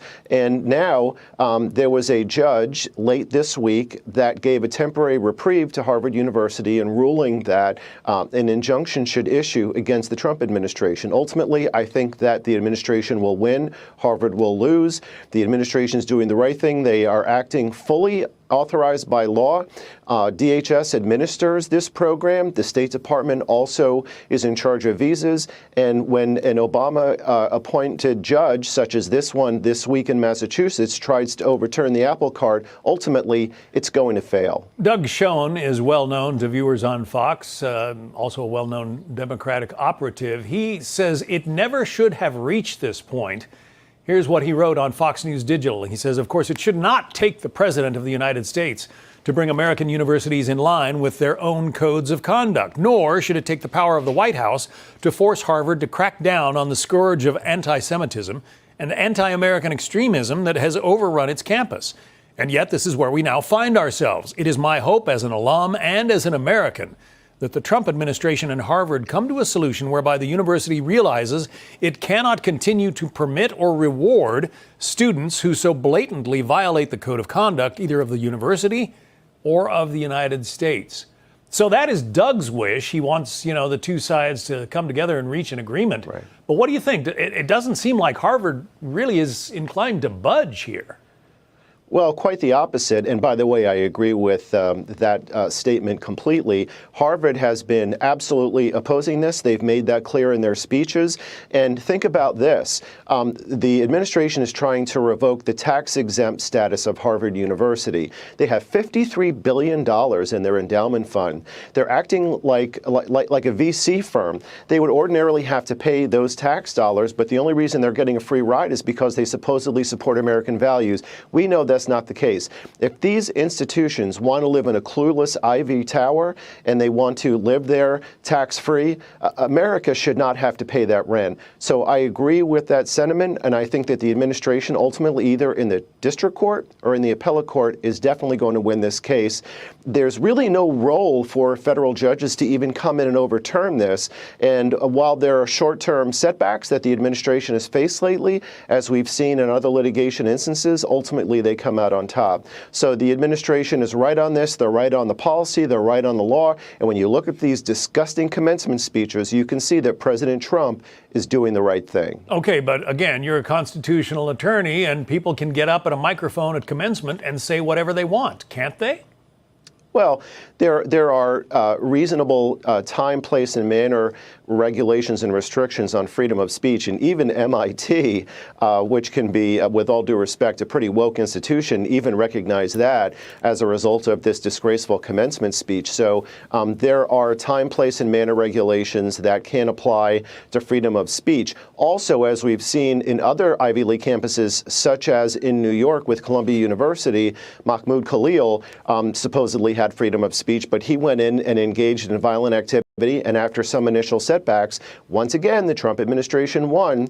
And ultimately, now it looks like he's going to be deported as well. So he came in trying to fly a First Amendment banner. It didn't work for him. It's not going to work for the schools. Look for these litigation trends to continue in the administration's favor over the next couple of months. How much of this anti-Israel and maybe anti-American sentiment is being fueled or maybe funded by, enemy nation states? Oh, there's no question about that. I mean, take a look, for example, at Qatar. Qatar has been sending billions of dollars to universities in the United States for over 10 years. And in fact, it's recently been uncovered that Qatar even sends money to K through 12 programs. You look at a lot of these universities that have these educational programs that have been instituted. There's a lot of foreign money that's going into these institutions. That's something that needs to be reviewed as well. Some of these student organizations have been exposed as fronts, and students like this MIT student and more centrally Mahmoud Khalil have actually been actively supporting foreign terrorist organizations, which is one of the reasons why the Trump administration has been winning in the courts. So you've identified a very important factor that goes into the whole flow of events and again supports the reason why the administration needs to continue to fight to protect American values, taxpayer funds, and to allow young American students to be able to get these slots in these competitive universities. Seth Berenswag, constitutional. I definitely support that. However, good, well-behaved foreigners who are smart and love the United States should also get opportunities to study in these Ivy League schools as well. Note, I said smart, American-loving foreigners should also get the chance to study in these Ivy League schools because they already love the United States. So definitely they would do anything for the United States. Okay? That's my opinion. Also, what is this that I'm hearing about Chinese killing switches that is presenting new risk to United States power grid? This is a serious issue, ladies and gentlemen. Check this out. The left-wing liberal climate hysteria knows no bounds, not even when tragedy strikes. The daughter of a woman who died of heat stroke back in 2021 is now filing a first-of-its-kind lawsuit against oil companies, blaming them for her mother's wrongful death, claiming that the fossil fuel industry is at fault for extreme global warming. Temperatures rose to 108 degrees in the state of Washington when authorities found the woman, Juliana Leon is her name, during a heat wave. At that point, she had died of overheating with her body temperature at 110 degrees. The filing claims, quote, defendants knew that their fossil fuel products were already altering the Earth's atmosphere. The extreme heat that killed Julie was directly linked to fossil fuel-driven alteration of the climate, end quote. This lawsuit filed this week named 7 companies, including Shell, Chevron, and ExxonMobil, among others. The suit marks the first of its kind, and if the oil companies lose it, it could crack open a Pandora's box of climate change-driven litigation in the future. Even if they win it, the climate crackpots will still forge ahead. I'm sure. With all the lawyers' money. The climate nut jobs also want everybody to use solar panels. Well, so much for that. Engineers have reportedly discovered hidden kill switches in Chinese manufactured parts being used in American solar farms. Chinese solar inverters have already been called national security risk. It's begging the question, can bad actors in Beijing weaponize these Chinese manufactured products to trigger a U.S. power grid blackout or malfunction? FCC Commissioner Nathan Symington joins us now. Commissioner, thanks for being here. You know, what's incredible when I first heard about this story is that it was way back in 2019 when I thought Congress decided that we weren't going to have any more of these Huawei systems installed on U.S. soil, because Huawei is the group behind all of this spyware stuff. So what happened to that 2019 passage of an anti-Huawei bill? Yeah, absolutely. It's a pleasure to be here, Deg and David.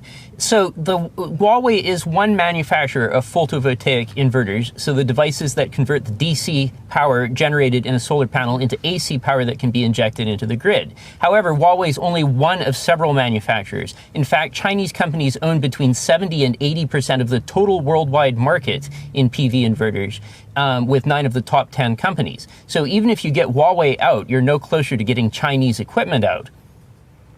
But, Commissioner, you have to figure out a way to prevent the Chinese Communist Party from infiltrating a growing part of our electricity production. And how in the government, David and I get the government out of our business. However, the government does need to perform a role in protecting the safety and security of our power grid. How does the government get inside these solar panels? Great question. So the kill switch that they're talking about is an undocumented cellular module. So even if the power company that's operating that solar farm is trying to prevent that solar panel from getting out through its network, the solar panel essentially has a cell phone of its own through which it can send and receive instructions, including kill switch instructions. And of course, by altering the mix of power going into the grid or sending too much, sending too little, you can cause a blackout. So it's a very serious problem. You're right to be worried about it. The problem is with everything connected, everything online, everything wireless, everything in some sense on the internet, we can't assume that anything is secure, and therefore we have to take a very hard line across all domains. This might be Department of Energy, it might be the FCC, it might be on import restrictions, it might simply be through bolstering our own domestic industry, because after all, this is a technology that originated in the United States before being scaled up massively in the People's Republic of China. So there are a wide variety of agencies in the government that have potential responsibility here. I just wonder why your FCC predecessors didn't see this. Of course, the spyware wasn't in the product descriptions, but they should have seen some of this before. We got to leave it here. Yes or no on that question? Shouldn't your predecessors have seen this? Well, with this, of course, the difficulty is that the FCC licenses wireless networking equipment for import and sale into the United States. But essentially, we're talking about a case of smuggling here. Right, if we had known that module were on there, that would be one question. But it simply wasn't in the trade manifest. And this isn't the first time either that we've run into something like this. It's also happened with ship-to-shore cranes. Gotcha. Commissioner, we got to leave it at that. Nathan? Goodness.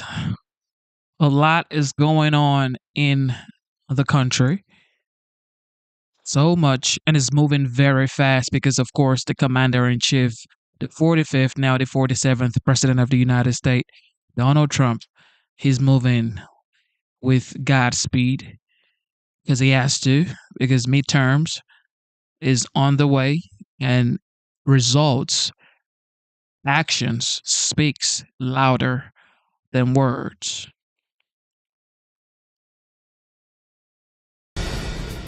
Welcome back to the second hour of the Big Money Show. I'm Jackie DeAngelis, and I am here with my co-host. Joining us for the hour, Fox News contributor Liz Peek is also here. Welcome. All right, the U.S. and China are at a standstill. Talks stalled and tensions rising. I would say that they are a bit stalled. I believe that we will be having more talks with them in the next few weeks, and I believe we may at some point have a call between the president and party chair Xi. And now President Trump is turning up the heat. He took to Truth Social this morning saying after he made a fast deal with China, China has, quote, totally violated its agreement with the United States. We're going to be hearing from the president later this hour at a press conference with Elon Musk. We will bring you that as soon as it all begins.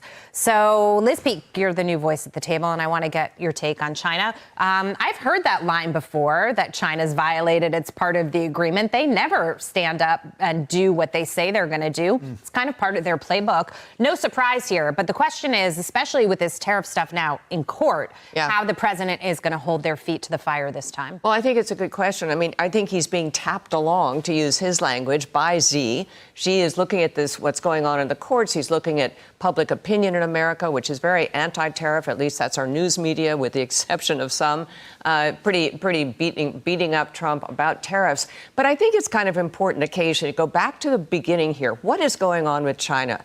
They have been waging economic warfare against the United States for 20 or 30 years. They have stolen massive amounts of intellectual property, which goes on. They engage in corporate espionage. Something like 40% of American corporations have reported that China has hacked their intellectual property. They are illegally manipulating currency. They subsidize illegally, again, their state-owned enterprises. They have done everything possible to basically undermine the United States and our companies worldwide competitiveness. And so we are, what's so infuriating is legislators in Congress have let this go on. No one has stood up to them. Trump is trying to do that. So, yes, tariffs are the most obvious way to go. I frankly don't know what Trump is exactly referring to here. I'm assuming it's that China is not budging off their position in terms of tariffs or non-tariff barriers to competition, which they have a tremendous amount of in China. So I think we have to kind of wait and see, and I'm sure Trump will address this. But China is the bad guy here. It is not Trump. It is not Trump sort of instigating this problem. The problem existed. He is trying to address it. I think he's still mad about the soybeans because they were supposed to take all the extra soybeans from our farmers, and they stopped doing it. Sure. But Dagan, even if we do have a deal with China, you always say the same thing, which is that you can't trust them. You can't trust them. And I prefer the harsh tone out of the president on China. Yeah. China is our adversary, and China needs to be treated as such. China needs to be iced out. We need to circle our trading partners around China and cut them off. China unleashed the COVID pandemic on the world, killing more than 1 million Americans. It's like 1.1 million Americans, and then unleashed the fentanyl pandemic on the United States, killing hundreds of thousands of Americans. How much more are we going to take from this communist nation that wants to destroy the United States of America? And so we buy all this garbage from China, including this, Tim Cook, made in China. So we're buying, we have no access into the Chinese market. If you go there, American businesses want to operate there. They want to be in there and operate. We do not. If you go to China, I've said this before, I was talking to someone who was on a business trip recently. It is not like you're in the Western world. It is nighttime compared to, say, being in South Korea or in Tokyo or in Japan or any of the other developed nations. It is all Chinese tech. It is Chinese product. It is your credit cards don't work. Your payment systems don't work. Absolutely nothing works because there are no Western companies allowed to essentially operate in there. Will they ever let that happen? Absolutely not. Well, and by the way, meanwhile, what Trump is counting on is that China's economy is being hurt by the tariff war and by our increased competition and kind of toughness. And it is. I mean, manufacturing's at a 16-year low. Retail consumer spending has been decelerating, and that's something they absolutely have to encourage in order to grow their economy. So right now, what's happening in the United States, we just saw the April numbers on personal income up 0.8%, more than twice at least what the expected level is. We are doing okay, and they are not. So it's a very good time to bring the war to China. They are looking for global economic dominance. That is what they want to achieve, and they're doing everything they can to get there. Even still, we can't totally decouple from them, right? Oh, we are stuck sort of in bed with them. You too, Brian, wrote a song about it, With or Without You. I Can't Live. Nice reference. I like the little Joshua tree for you there. I think a couple of things are interesting that Scott Bessent said. One, he said talks are stalled, okay? That tells the Chinese something. It tells them, we're just, whatever you're saying to us, whatever you're bringing, we're not happy with it, okay? The second thing he hinted at was that there was going to be maybe a phone call, maybe a meeting between President Trump and Xi. I don't know if Xi knows that. But I think what the president is trying to do here is say, low-level stuff with these guys is going to get us nowhere. It never has. Larry Kudlow has testified to that on this program.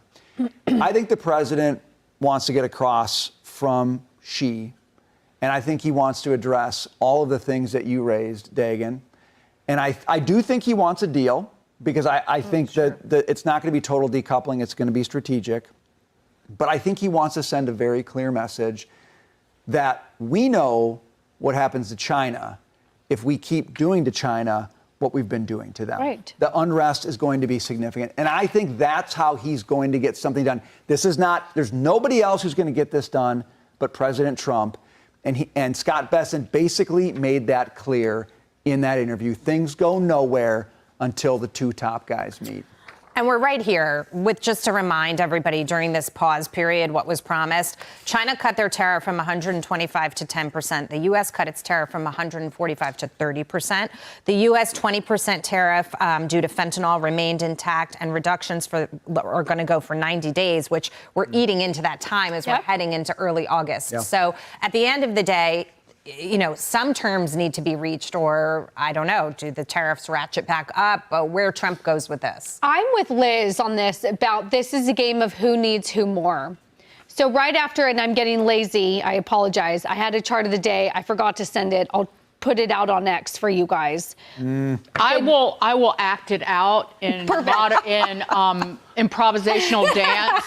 If you just show it to me. Here we go. I will do. The number of container ships from China to the U.S. post-Liberation Day plunged to 40 a day. We rebound a little bit. We're down to 30 a day. So this is the question. Perfect. Just a straight line down. So Dagan, it just goes like that. Right. Great pantomime. That comes down to who needs who more. We are their greatest customer. If they're not sending us ships, either they're not making it or we're not buying it. It hurts them. I'll do rough math, 5 times as much as it hurts us, because we buy 5 times as much crap than they buy from us. Pop quiz is where I'm not getting lazy. We have 3% of the world's children in the entire world in the USA, but what percent of toys do we consume? Wow. 20. 40. I just said. Now, this is where this gets tricky. I don't want the government to tell me how many Barbie dolls I can have. But if I only have 3% of the children's world population, but I'm consuming 40% of crap, for lack of a better word, and I don't want government to tell me, but at one point for national security purposes, do I need to slow down on how much I'm consuming, knowing it benefits China? And I've had a lot of people come at me and say, this sounds like Bernie Sanders socialism, where he's dictating you only get 2 Barbie dolls, not 10. But I'm trying to figure out, this doesn't benefit me. This is benefiting China, and I don't know how to solve that. Because you're the one who always says, I don't care about socks and shoes. And so who cares if we're buying dolls from China? Like, isn't your big beef you don't want to buy the precision manufactured goods from there? So I don't know. I mean, who cares? I would also argue and say, it's not that anybody's saying you can only have your ration of Barbie dolls. Maybe it is Barbie if Barbie is made there. But they're American toy manufacturers. Yes. Kids can still have dolls. They can have other dolls. Yeah. Well, and Brian, you're getting at a good point, and I go back and forth on this. I want high chips. I want AI. I want ships. I want drones. That I want manufactured in America. Yeah. I could probably care less about socks and dolls. Except that when we are fueling China's rise, then I start to think twice about my consumption. We fuel their rise when we send stuff with great IP over to their shop, and then they pull it apart and they reverse engineer it. That, to me, is the issue. Can I just note one quick thing before we move on? But related to all of this, we got the personal income and spending numbers this morning, and it was your personal income was up 0.8% in April. Huge. It was 4 times what the expectation was. And it was revised higher in March. And the savings rate is now running, it was revised to 4.3% in March. It's nearly not 5%, 4.9% in April. These are big increases in the savings rate. That is so incredibly healthy. For the United States. And I'll just add to this, as she's coming to the negotiating table, he's got to think about himself also, because you have a situation where people in his party are coming after him. He's had a very long tenure here, and it's a little shaky with respect to what his standing is in China. And when the fact is, whoever controls the bag controls the market, and the United States controls the bag because we buy in large quantity. Okay, the United States is the largest consumer on earth, largest. So we definitely control the bag. But with that being said, my daughter, I like talking about my daughter. She's 5 years old. I rarely buy crap for her. Okay? I leave that to the grandma. Her grandma buys all that stuff. Me? Heck no. If it's not going to impact you, if it's not going to make you a better child, if it's not going to make you smarter, I'm not buying it. I'm not investing time in it. Okay? There's just no way I'll do that. But grandmas are allowed to do that. Grandpas are allowed to do that. But as a father, I'm not allowed to do that. All right, here we go. Now, everybody has something to say about Pete Hegseth. But we got to give this guy his flowers, yo. He's going everywhere, speaking gigs, and every country he touches down at, he's working out with the troops. Who has ever done this? Who has ever done this as a Secretary of Defense? Who has ever done this?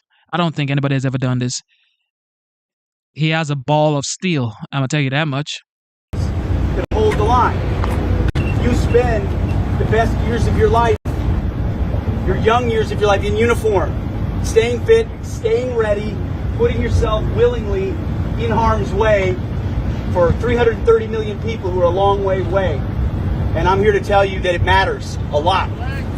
We see it. We understand the challenges you face. I also pass a message from the president every time he wants me to let all of you know that from the Oval Office, from the White House, he has your back. He supports you, loves and appreciates what you do. He's charged me with taking care of you and your families. We're seeking peace. You can see that from President Trump. He seeks peace. He wants peace for us and our families at home. But the pathway to peace is strength, right? This right here is why I voted for Trump. Everybody talks, okay? Talk is cheap. Talk is absolutely cheap, okay? It's easy to talk. But when it's time to put in the work, actions, they step up. Trump has always stepped up every time people talk trash about him. He steps up and he performs. Same thing with the people he appoints. Look at Pete Hegseth. Every time people talk trash about him, he's this, is that, he's careless, he's a drunk, is whatever, is unserious, is not fit to be in this office. Yet, he steps up every day and performs. This is what America is all about. Here. Got 3, 1, 2, 3. Now I got to go put a tie on, have a lot of meetings. That stuff's important too, as we send the signal to our allies and partners. Hey, here in the Indo-Pacific, America's here and we're not going anywhere. We're here to deter adversaries who would seek us harm, the American people harm, or our interests. Man, this is just legendary. That's all I can tell y'all. Legendary.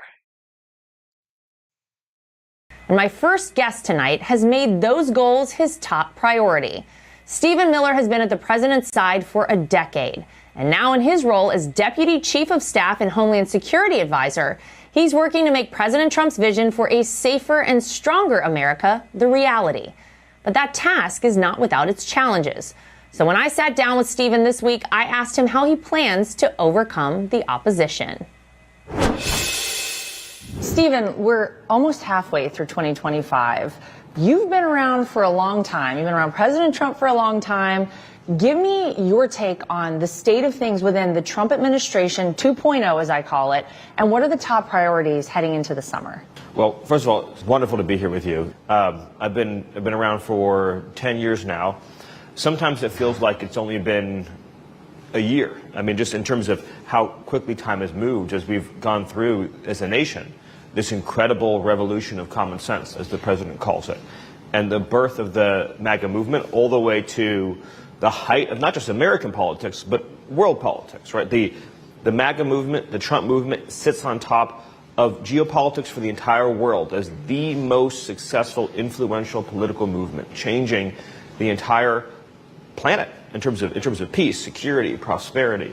What I think about the most as I look back on this short period of time is how the president spent the last 4 years planning and preparing and getting ready for this moment, so that when he took that oath of office on January 20th, he knew exactly what he wanted to do from the moment he stepped into that Oval Office. He knew what bill he wanted to pass through Congress. He knew what he wanted to do on the border. He knew what he wanted to do on trade. He knew what he wanted to do on foreign policy, on military policy, on reforming the bureaucracy, and on fighting and draining the swamp. So we've seen more action and more activity in the last 4 months than any new administration has ever put into effect. Let me ask you about President Trump, because as you say, you've been around for 10 years. You've seen him through a lot.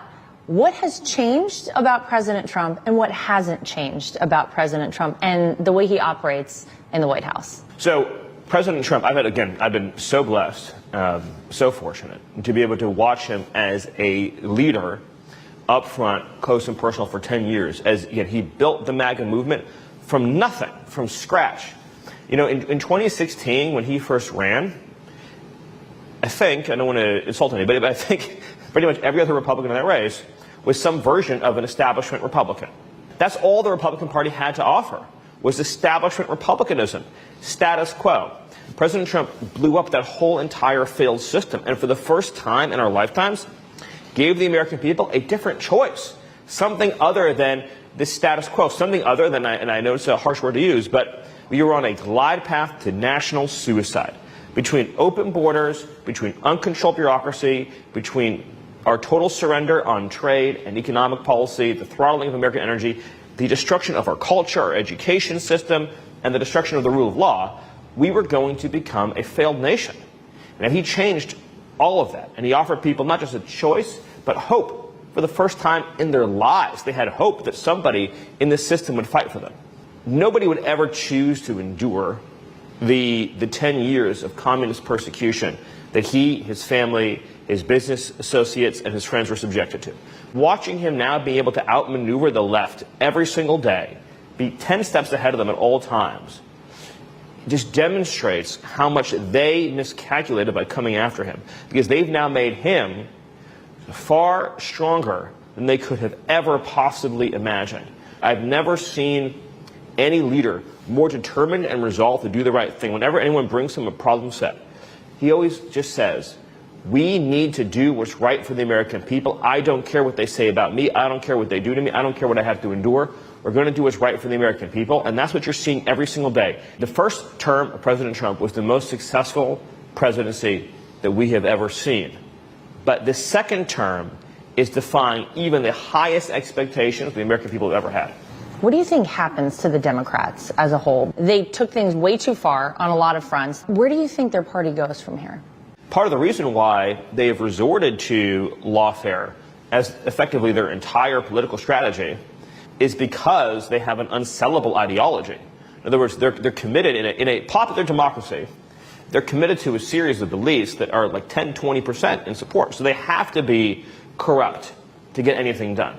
Men and women's sports, as President says, completely open borders to the worst criminals on the face of the earth, people guilty of child predation, murder, even people who are guilty of violent torture and beating and killing and just senseless slaughtering.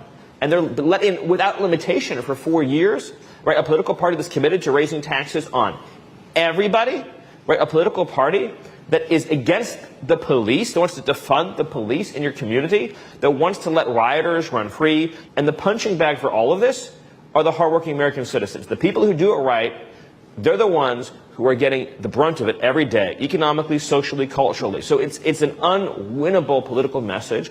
If we can accomplish these reforms to just have a free and fair society, the Democrats are doomed. They cannot compete or operate in a fair system, which is why they have to rig it. What are you guys doing to ensure that a future administration doesn't come in and just dismantle everything that you've worked so hard to do? Well, it's hard for me to think that far into the future because every day is a lifetime right now. You know, we wake up in the morning under President Trump's direction, and he wants to know, what are you doing to reform higher education? What are you doing to fight violent crime? What are you doing to make our trading system fair and deal with the theft of American jobs? What are you doing to make sure that our government is responsive and accountable to the people and isn't a swampy, horrible, terrible bureaucracy? So, we're so much focused on solving these crises and challenges of today. But I think my best answer to your question is that because President Trump built a movement, an entire movement, there are now a whole generation of leaders to carry on what he started and what he created. What does restoring the republic look like? I know that's basically the overall goal over this 4-year term for President Trump. You're a big player in that. So what does that mean? How do you restore the republic? When President Trump talks about restoring the republic, he means restoring a country in which the fundamental loyalty and allegiance we have is to the American citizen who does everything right. And that's why the system has been such a travesty for so long, is that the people who, they work hard in a job that perhaps is thankless, nobody's appreciating them. They earn enough money, barely, to support their family. And then guess what? Liberals, Democrats say those people are uneducated people. The folks that build the things that we use every day. Americans, hardworking truck drivers, plumbers, HVAC folks, okay?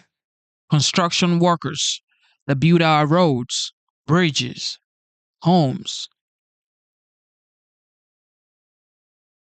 welders.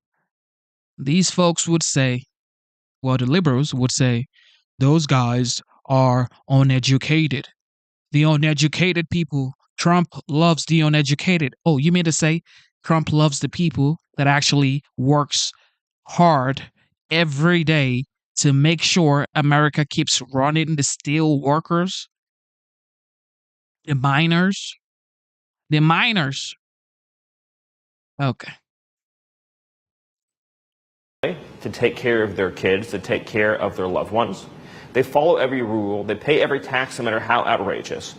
And they look around them and everybody else that isn't doing it right is getting rewarded. So the scammers and grifters in Washington, D.C. are getting rich. The illegal aliens are getting rich. The criminals are getting away with everything. So this person thinks, I've done everything right in my life, and the entire system serves everyone at my expense. Restoring the republic means that the citizen, the law-abiding, God-fearing, honest citizen, is at the center of the government's priorities and allegiance. And that's what President Trump is doing with his leadership each and every day. Much more to come with Stephen Miller as our nation once again Stephen Miller is the antidote to the press. Just unleash Stephen Miller, it's over. Okay? Unleash him, and they're running out to skelter. So wanted posters, they're everywhere on local businesses. The FBI raising the reward to a combined $25,000 this afternoon. They are warning that he is extremely dangerous and armed, Rich. Godly, what is going on in Arkansas? Brooke Taylor live for us in Arkansas. Brooke, thank you. For more on this and also the continued search for inmates who broke out of a New Orleans jail, let's bring in Fox News contributor and former FBI Special Agent Nicole Parker. Nicole, thanks for joining us this afternoon. This is quite a case, this former police officer. How did he get this uniform, and what's going on in this search? How come they haven't found him yet? Well, that's a great question on how he got the uniform. Obviously, he disguised himself as some sort of corrections officer, law enforcement officer. He was able to fool the individual who let him out of that gate. And, in law enforcement, we want things obviously to happen very quickly, but sometimes it does take time. And he has, the advantage of a very rugged terrain in his near vicinity with the Ozarks. That's very difficult to search. And again, with the weather conditions, law enforcement's doing the best that they can, but they are utilizing drones, canines, helicopters. And like was mentioned, the FBI has, offered a reward for $20,000 leading to his arrest. And I can tell you that as an FBI agent, human intelligence is still the most valuable. If you see something, say something, do consider him armed and dangerous. Do not approach him. Remain safe with your families. I understand this is very, very uncomfortable. We've, heard of many jailbreaks recently. It's not comforting to U.S. citizens, but it will get solved. I have no doubt in my mind. But let's give law enforcement some time. But course, if you see something, say something, report the tips, and let law enforcement follow up on those. Yeah, you mentioned that, you think he's going to get caught. I mean, he's surviving in the woods, it seems, in the Ozarks. I mean, yes, it's probably good terrain to hide in, but it's not the most hospitable territory, is it? Definitely not. And eventually he's going to get desperate. People always need food and they always need water. And, people make mistakes. These people think that they're on the run for good and they make mistakes. They get tired, they get exhausted, and they get desperate. And that's when law enforcement can hone in. There's also been some reporting and discussion about his holding in a medium security prison. Do you think it was appropriate to put a former law enforcement officer who was charged and convicted of these violent crimes in a medium security prison? I personally do not. Someone who's been charged with murder and, or convicted of rape and murder. I mean, those are the two most serious crimes I believe that anyone can commit. A medium facility system. That's one of the problems in a lot of these prison systems right now. They are understaffed. They are overpopulated. They do not have the appropriate technology and things to stop these prisoners from escaping. But again, people are doing the best that they can. Right now, my focus is let's get this person apprehended and everyone remains safe. And the family of the victims, too. I think they've said to local reporters that they're extremely nervous that he's out on the run. Of course they are. I mean, how much should law enforcement be making sure that they're protected? Oh, absolutely. I mean, that's number one priority for any law enforcement officer is to keep their community safe. And as members of the community, please follow law enforcement's instructions. Do not approach the individual. Call 911 if you see any sightings of who you might think that is the individual. But again, keeping the community safe, always the top priority. Use common sense. But again, keep your eyes and ears open, stay vigilant, keep your head on a swivel. So now over to New Orleans, where there were 10 inmates who escaped. There's still 2 more on the run. Here's a little back and forth with local prison officials on how those prisoners escaped.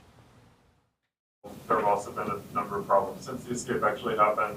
I know the sheriff's office isn't here today, but can any of y'all speak to why a decade-old state-of-the-art facility is in such shambles? We're not going to comment on the jail or any conditions prior to. We're just looking forward. We have 8 captured.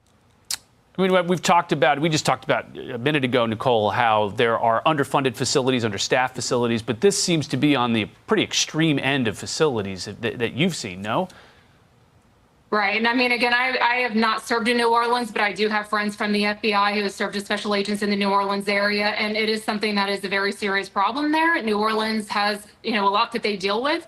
There are histories of, people aiding and abetting individuals. There's a history of public corruption. And so I appreciate that the Attorney General there, Liz Murrell, is getting in there and she's taking charge of the investigation and she's looking for accountability and she's looking to fix these problems. Do you think that, you see a jailbreak like this, 10 at a time? Have you ever seen anything that's been, this large in scale, this many people breaking out of jail at the same time? Not in recent history, not that I'm familiar with, no. But again, that was a very calculated escape. The data says that between 2019 and 2023, within the federal system, nearly 1,400 people have been sentenced for, prison or jail escapes. And that's in the federal system alone. Those are people that were sentenced according to the United States Commissioning Service and Reports. And so, again, this is not something new, but to have that many individuals from one system, yes, that should give everyone pause. They need to get in there. They need to fix that. That is a serious problem. All right, Nicole Parker, thanks so much for joining us this afternoon. Nicole Parker, for sure, she says it the way she feels, and she's doing a great job, a former FBI agent. Ladies and gentlemen, you want to keep going. Now, what is going on with Iran? Okay? What is going on with Iran? Are they stalling the President of the United States? Are they stalling?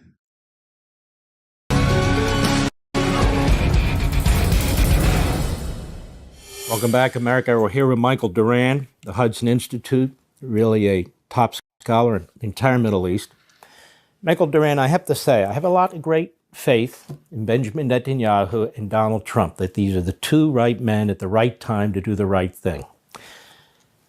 My concern is not so much them, but the enemy. They cheat, they lie, they steal, and they're terrorists. And they kill Americans, and they kill other people, and they support people who kill Americans and kill other people.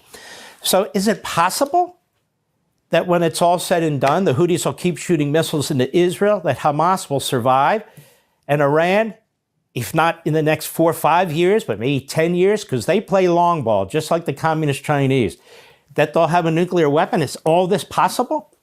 This is, unfortunately, this is where we're headed right now. And I hate to say it, Mark, but American policy is driving things down that path. When Trump made the separate deal with the Houthis, by which they stopped firing on American ships but continued to fire on Israel, he left Israel alone on the battlefield against the Houthis.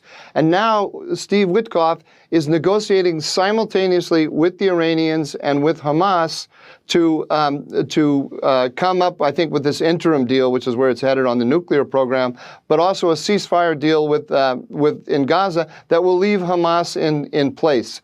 That's what the Iranians want. They want to buy time, they want to keep Hamas in place, and they want to protect their Houthi assets so that it can continue to shoot rockets at Israel. What this is going to lead to is that the United States will be the mediator on one hand, and on the other hand, we'll have Iran, Saudi Arabia, and Turkey all depicting Israel as the problem in the region. We have to narrow the gap between the U.S. policy and the Israeli policy. The Israeli interest and the American interest are identical in this, and as long as we show a daylight between Washington and Jerusalem, it gives the Iranians a field in which to play. Let me ask you this. When it's all said and done, which may be a week or two or a month from now, if the Israeli government supports or is involved in the negotiations that the U.S. is involved in, we see all these reports that there's a great division. But let's say if it turns out there isn't this great division, that in fact they're marching pretty much in lockstep, would that make you feel better? Again, we don't know what it is when I talk about it. But it seems to me if Israel has a role kind of in signing off on some of these decisions and so forth, who knows better than Netanyahu and his government how to protect Israel and its people? I think there still is room for the U.S. and Israel to close the gap. I don't want to be a catastrophist about this, but I think that Donald Trump and Steve Witkoff need to see that as a goal. And they have to especially see the goal of being united against Iran and all of its allies. I think this could easily happen if Donald Trump looks at the interim agreement that the Iranians are offering and says, no, this won't do it, and turns to Israel to say, let's work together to pressure the Iranians, then we can see a better outcome. Right now, though, the Trump policy has taken Israeli pressure on Iran off the table. The Iranians feel no pressure to make concessions right now. I just feel a little bit seeing some light there with Dermer and the others met with Witkoff and the others last week, early in the week, for a couple of days there. That to me was a very good sign. And so I'm hopeful that we're working together, working very closely with them and so forth, because you're right, in so many ways. This is a common enemy. They're not to be trusted. They will, if they can, cheat and steal and get a nuclear weapon. They want Hamas to survive. They want the Houthis to survive, and that would be an absolute 100% disaster. I want to thank you, Michael Doran, for the things that you write, things you have the guts to say. God bless you, my friend. Thank you. Do you guys think Iran is stalling? Do you think they're stalling, or they're actually going to destroy all the nuclear that they said they were going to destroy? I mean, who knows? These folks, they tell you A and do exactly the opposite. We've seen Vladimir of Russia and how he said, you know what? I'm going to get on the phone with the OG, the 45th and the 47th President of the United States, and we're going to have a peace talk for Ukraine. And then 2 seconds later, after the call, he throws drones into Ukraine. So it's like, these people tell you A and do the exact opposite. When they tell you A, just know they're going to do the exact opposite and get ready for the opposite. Matter of fact, do the opposite that y'all Moving talked on. about. Well, while Democrats cry about DOGE, they should actually be worried about the return of Joe Biden. The former president was in Delaware for a Memorial Day speech yesterday. It was his first public appearance since his cancer diagnosis and the release of a series of books detailing his mental decline, and it did not go well. Well, all men and women are created equal, endowed by the Creator with certain inalienable rights, life, liberty, pursuit of happiness. We mean it, literally, not figuratively. In fact, folks, you know, our troops don't wear a uniform that says I'm a Democrat or I'm a Republican. It says I'm an American. I'm an American. That's who I am. I'm serious about this. I'm not joking. And Biden also had a message for the co-authors of one of the books calling out his mental failures. There's also been a lot of discussion recently about your mental and physical capabilities while you were in office. You can see that. I'm mentally incompetent and I can't walk and I could beat the hell out of both of them. That's tough talk from a guy who apparently got trapped in his own closet. A Secret Service whistleblower detailed Biden's decline to Senator Josh Hawley. He told me that Biden used to get lost in his closet in the mornings in the White House. I mean, the guy literally stumbling around in the White House residence couldn't find his way out of his own closet. Now, congressional Republicans are demanding answers. The Senate is planning a hearing for June 18th, while the House is considering subpoenas for both Joe and Jill Biden. You know, Molly, there has been conversations about the mental and even physical fitness decline of former President Joe Biden for years. I think I penned a 2021 op-ed in the Daily Mail calling for open transparency regarding his, his cognitive ability. But it wasn't until I think the 2023 leaked interview tapes with Special Counsel Hur that people were able actually to hear President Biden for himself and how poorly he did in that interview and constantly forgetting things and having word-finding issues. I mean, I think that was a pivotal moment for the American people, the release of, or the leak of those interviews. Yeah, and we're in a pivotal and also kind of awkward moment right now with his cancer diagnosis. There's a big outpouring and a big heart for that. And at the same time, I think there's a growing legitimacy felt across party lines, among independents, that a look back is not unwarranted, that it's not a crazy partisan idea to take a look at who knew what and when. And I think even if the exercise is uncomfortable, it will be interesting to see some of what comes out of that.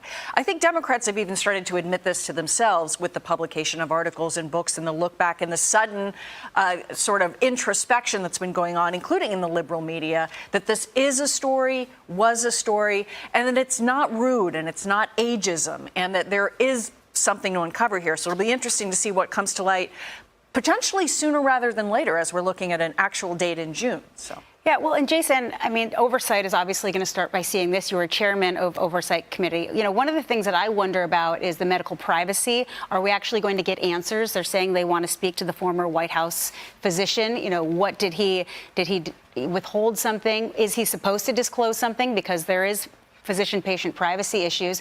One of the things, though, when it comes to physician-patient privacy, if there is a public health threat involved, they don't actually have to get the patient to sign off on them disclosing certain information. So I wonder if there's an argument to be made that if the president at the time was not cognitively able to make these decisions, did he have a responsibility to the American people to say something? Long term, I think Congress can help put this into the code and say, look, you have one person in the President of the United States who has his hands on the nuclear weapons. We're going to waive those HIPAA rules for that. But Joe Biden can waive all this. He can just simply say, of course. He just argued just yesterday. Hey, I'm fit. I'm vibrant. I can beat people up. Okay, then, Mr. President, waive your right to privacy and allow us to talk to the doctor and allow that doctor to go before the American people, Republicans and Democrats, and answer all those questions. That's what they should do. And if he doesn't want to do that, begs the question, well, what are you hiding, Mr. President? Why wouldn't you do that? Well, you know, there's something, Griff, called the VIP syndrome, where a physician actually may not do certain tests because they don't want it to have this patient to have a documented diagnosis. So he had said over and over again that he didn't do a cognitive exam on him. So the question is, did he do that intentionally because he didn't want there to be documented results of this? Or did he truly believe that there wasn't a reason? we'd have to put him before a congressional committee and ask him those questions. And that's exactly what should be. Just one step further than what Molly was saying about, a look back is warranted.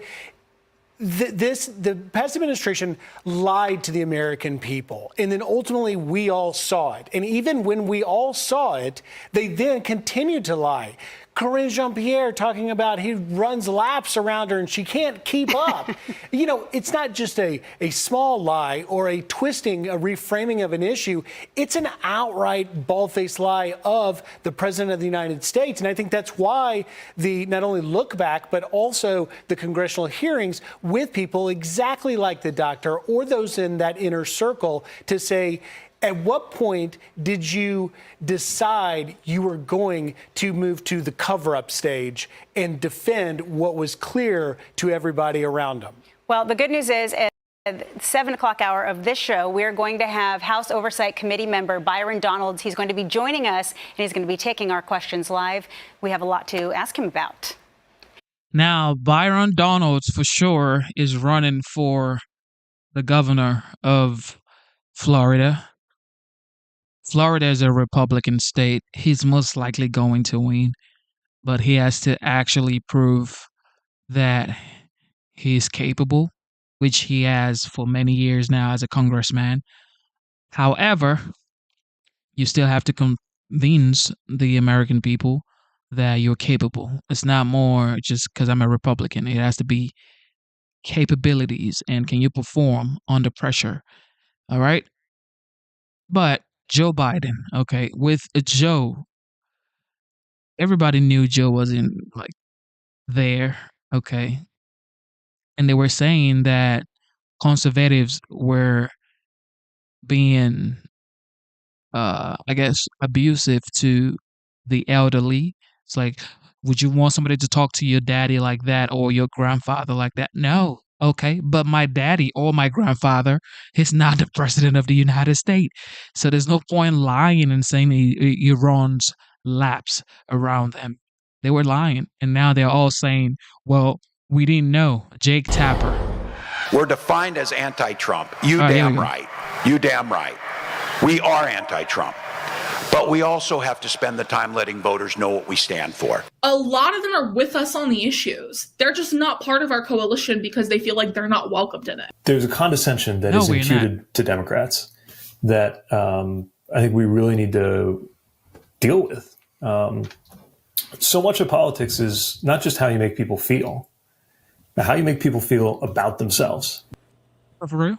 So Democrats are weighing strategies to try to regain voter approval, especially among young men. Critics, though, say these tactics are simply a diversion as investigations expand into a possible cover-up of Joe Biden's health decline while he was president. Joining us now, Dr. Lauren Wright, a political scientist at Princeton University. Dr. Wright, let me put this question to you. There are going to be investigations in the Senate, as we just said, as well as in the House, into who knew what when regarding the president's health. If you were on one of those panels, what would you ask? I would ask who knew what when, and specifically how early. Some of the reporting indicates Biden has been declining since 2021, and his staffers saw that firsthand. Yes, it's a Republican effort, but it's a serious, dangerous issue that deserves every bit of scrutiny from the Senate, from the House. It's one of the most dangerous lies ever told by government officials to the American public is Joe Biden's cognitive decline. I hope they do look into it. We learned from the Robert Hur tapes that were released of his, White House counsel investigation. Joe Biden couldn't even remember what year his son died and what year he ran for president or won the presidency. The fact that this guy was in office and had the nuclear football trailing him around is really kind of scary. And it raises the question, who was really in charge? Who was really running the Oval Office? Well, it's also antithetical to American democracy. And that's the message that Democrats campaigned on was Trump's a risk to democracy. The country is going to cease to exist, is what Joe Biden said. If Trump is elected, And all the while, they were undermining democracy in one of the most fundamental, basic ways by seemingly taking away Americans' right to elect their president. They didn't want unelected bureaucrats running the highest office in the land. And unless people can give evidence to the contrary, that seems to be what was happening. And it's very scary. It's very serious. And it deserves all of the scrutiny and the seriousness that investigations into Trump's 2020 election lies and January 6th deserves, if not even more. But I can see a bunch of, top White House aides just going in front of Congress and saying, well, he seemed fine to me. Can they get away with that, do you think? I mean, maybe they can, but the damage has been done. Luckily, Americans did elect a different person. And so Joe Biden's not going to be back in the picture anytime soon. And so in that way, democracy does hash itself out, because one of the biggest issues for voters heading into 2024 was Joe Biden's age. And some polls even showed that 70% of Democrats were worried about this issue. And so it worked itself out, but that doesn't mean we shouldn't look back to see how it happened. Well, you're the political scientist, and doesn't this all go back to the fact that the, leading Democrats were afraid that Bernie Sanders was actually going to win their nomination back in 2016, and that, so they sort of propped up Joe Biden to make sure that somebody who was more palatable to mainstream Democrats won the election? Well, Democrats do have a much more restrictive primary process, but I think the bigger issue for them right now is that they do have a problem with the truth. They staked out these very extreme policy positions, not just messaging issues, policy issues heading into 2024. And some of them are now saying they never even said these things, whether it's on gender identity or the economy or immigration or inflation. Just all of these things deserve an explanation. They either need to double down on those unpopular policy stances and explain what happened, or say that they were lying and that it was strategic. And part of that is how the Democratic primary process unfolded. So, all of those people that Joe Biden pardoned, including his own son, Hunter, and a number of other people, Dr. Fauci, for instance, we don't even know if he made those decisions himself or if somebody, put the auto pen in front of him with a sheet of paper and said, here, push the button, Mr. President. I mean, those pardoning decisions are extraordinarily controversial, and certainly Trump has made some too, and both are within their powers to do so. But yes, the problem is exactly what you just said, John, which is that every decision Joe Biden made at the beginning of his presidency all the way to the end now is going under a spotlight that is entirely appropriate. We'll see if we get some answers from these congressional investigations. Dr. Laura.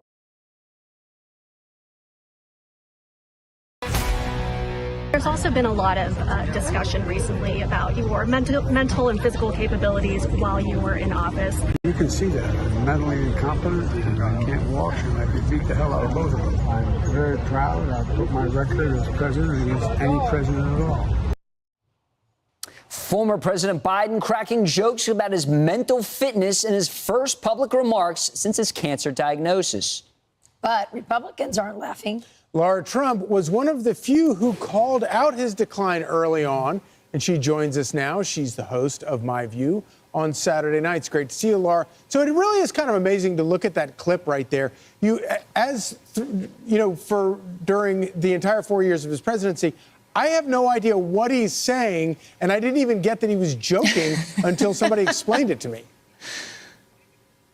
Yeah, is that what that was? Was that supposed to be a joke, Charlie? I'm not sure either. I think we're all still struggling to interpret what Joe Biden is saying. But that's really the scary part of all of this. And, you look at November 5th of 2024, that was a day that really determined a lot for the future of America. Obviously, Kamala Harris at that point was the Democrats' nominee. But you think about the fact that had Donald Trump not won this election, guys, we would not even be talking about this. Jake Tapper wouldn't have a book out. The liberal media would not be actually talking about the fact that Joe Biden's decline was so severe. And I mean, it's really frightening. I think we're looking at one of the greatest scandals in American political history. You know, whether it's just sweeping under the rug what was going on with Joe Biden, the lies that were told to the American people, the auto pen, as President Trump likes to point out, that was used time and time again to sign very significant documents. There's so much to unpack here, but I think the great news is that you have Republicans in the House saying, look, we want to investigate this. They actually are bringing a lot of Biden staffers in to question them, to say, what did you know? When did you know it? What was going on? Who was using the auto pen? But yes, I think it's terrifying to think about Joe Biden having been president for the past 4 years, guys. But imagine Donald Trump hadn't won. We wouldn't even be talking about this right now. Now, Lara, you know something about Jake Tapper. Let's play this clip and have you react to it. I think there are any number of people that were part of this decision to hide how bad it was, not only from the media, not only from the public, but also from cabinet officials, from people in the White House, from Democratic lawmakers. I mean, there was a period, 2023, 2024, Democratic lawmakers barely saw the president. And yes, I think it was Jill Biden. I also think it's Hunter Biden. I also think President Biden has some agency here, too. We're not saying it was weekend at Bernie's. He was aware what was going on. No, I'm saying he wasn't. Like, he had moments where he was non-functioning, but he understood what was going on. I mean, we saw him earlier today. He can speak and talk. If you hear right now, he could talk for 10, 15 minutes and be fine. But, Lara, during that time, Tapper attacked you. He thought you were making fun of his stutter. Yeah, that whole situation was atrocious. You know, just the accusation that I would ever make fun of someone with some sort of a disability got a New York Times op-ed written by Captain Sully Sullenberger to say what a horrible person I was. So I'm expecting, of course, Lucas, some sort of an apology from him. I'm sure that'll be coming soon as well. But it's pretty incredible to hear Jake Tapper now. And by the way, a lot of these folks on the other side of this trying to tell us that we should now believe them. Either Jake Tapper is one of the worst reporters and journalists in the history of America, because we could all see with our own eyes and hear with our own ears, Joe Biden was not cogent at all. That he was very, disturbed whenever we saw him in public. He had to have this group of people take him to Marine One. He was specifically calling on reporters, not President Trump, who you see in the Oval Office calling on everybody, as transparent as he possibly could be. It's a little too late, I think, for a lot of these people. And the fact that Jake now even is like, yeah, for 10 to 15 minutes, he was fine. This is the leader of the free world. He needs to be fined 24 hours a day. I'm sorry I'm the one to point that out. Right. Oh, my gosh. You pointed out so much so early, and you were attacked for it, and you stuck to your guns, and I love that about you. Hey, it's Will Kane. Click here to Thank you for tuning into the live show. You know what time it is. It is currently 5:01 a.m.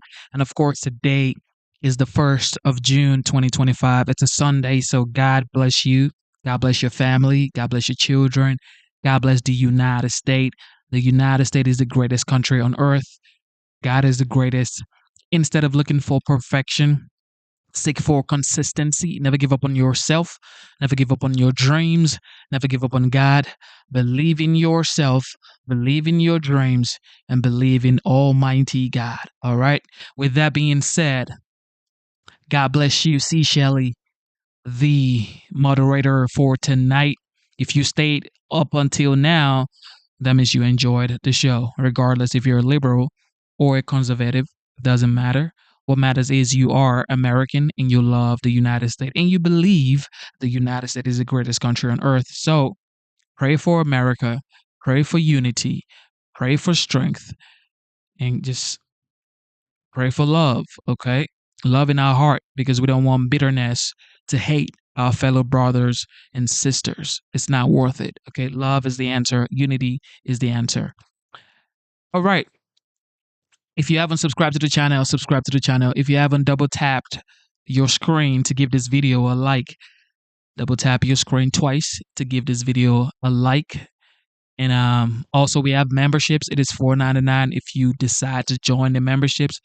Awesome. Shout out to our members, esteemed members, Ellie, Ringmaster, Sandra, and of course the GOAT, Luke.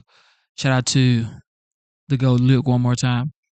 And yes, man, God is the greatest. Also, if you are interested in precious metals, check out Augusta Precious Metals. The link should be in the description below, or it should be in the previous video description. So yeah, check the description. You might find it. And yes, get involved with the country, get involved with your community, get involved with America, and do your own due diligence and let love lead. All right. God bless you guys. It is your boy Genesis. God is the greatest.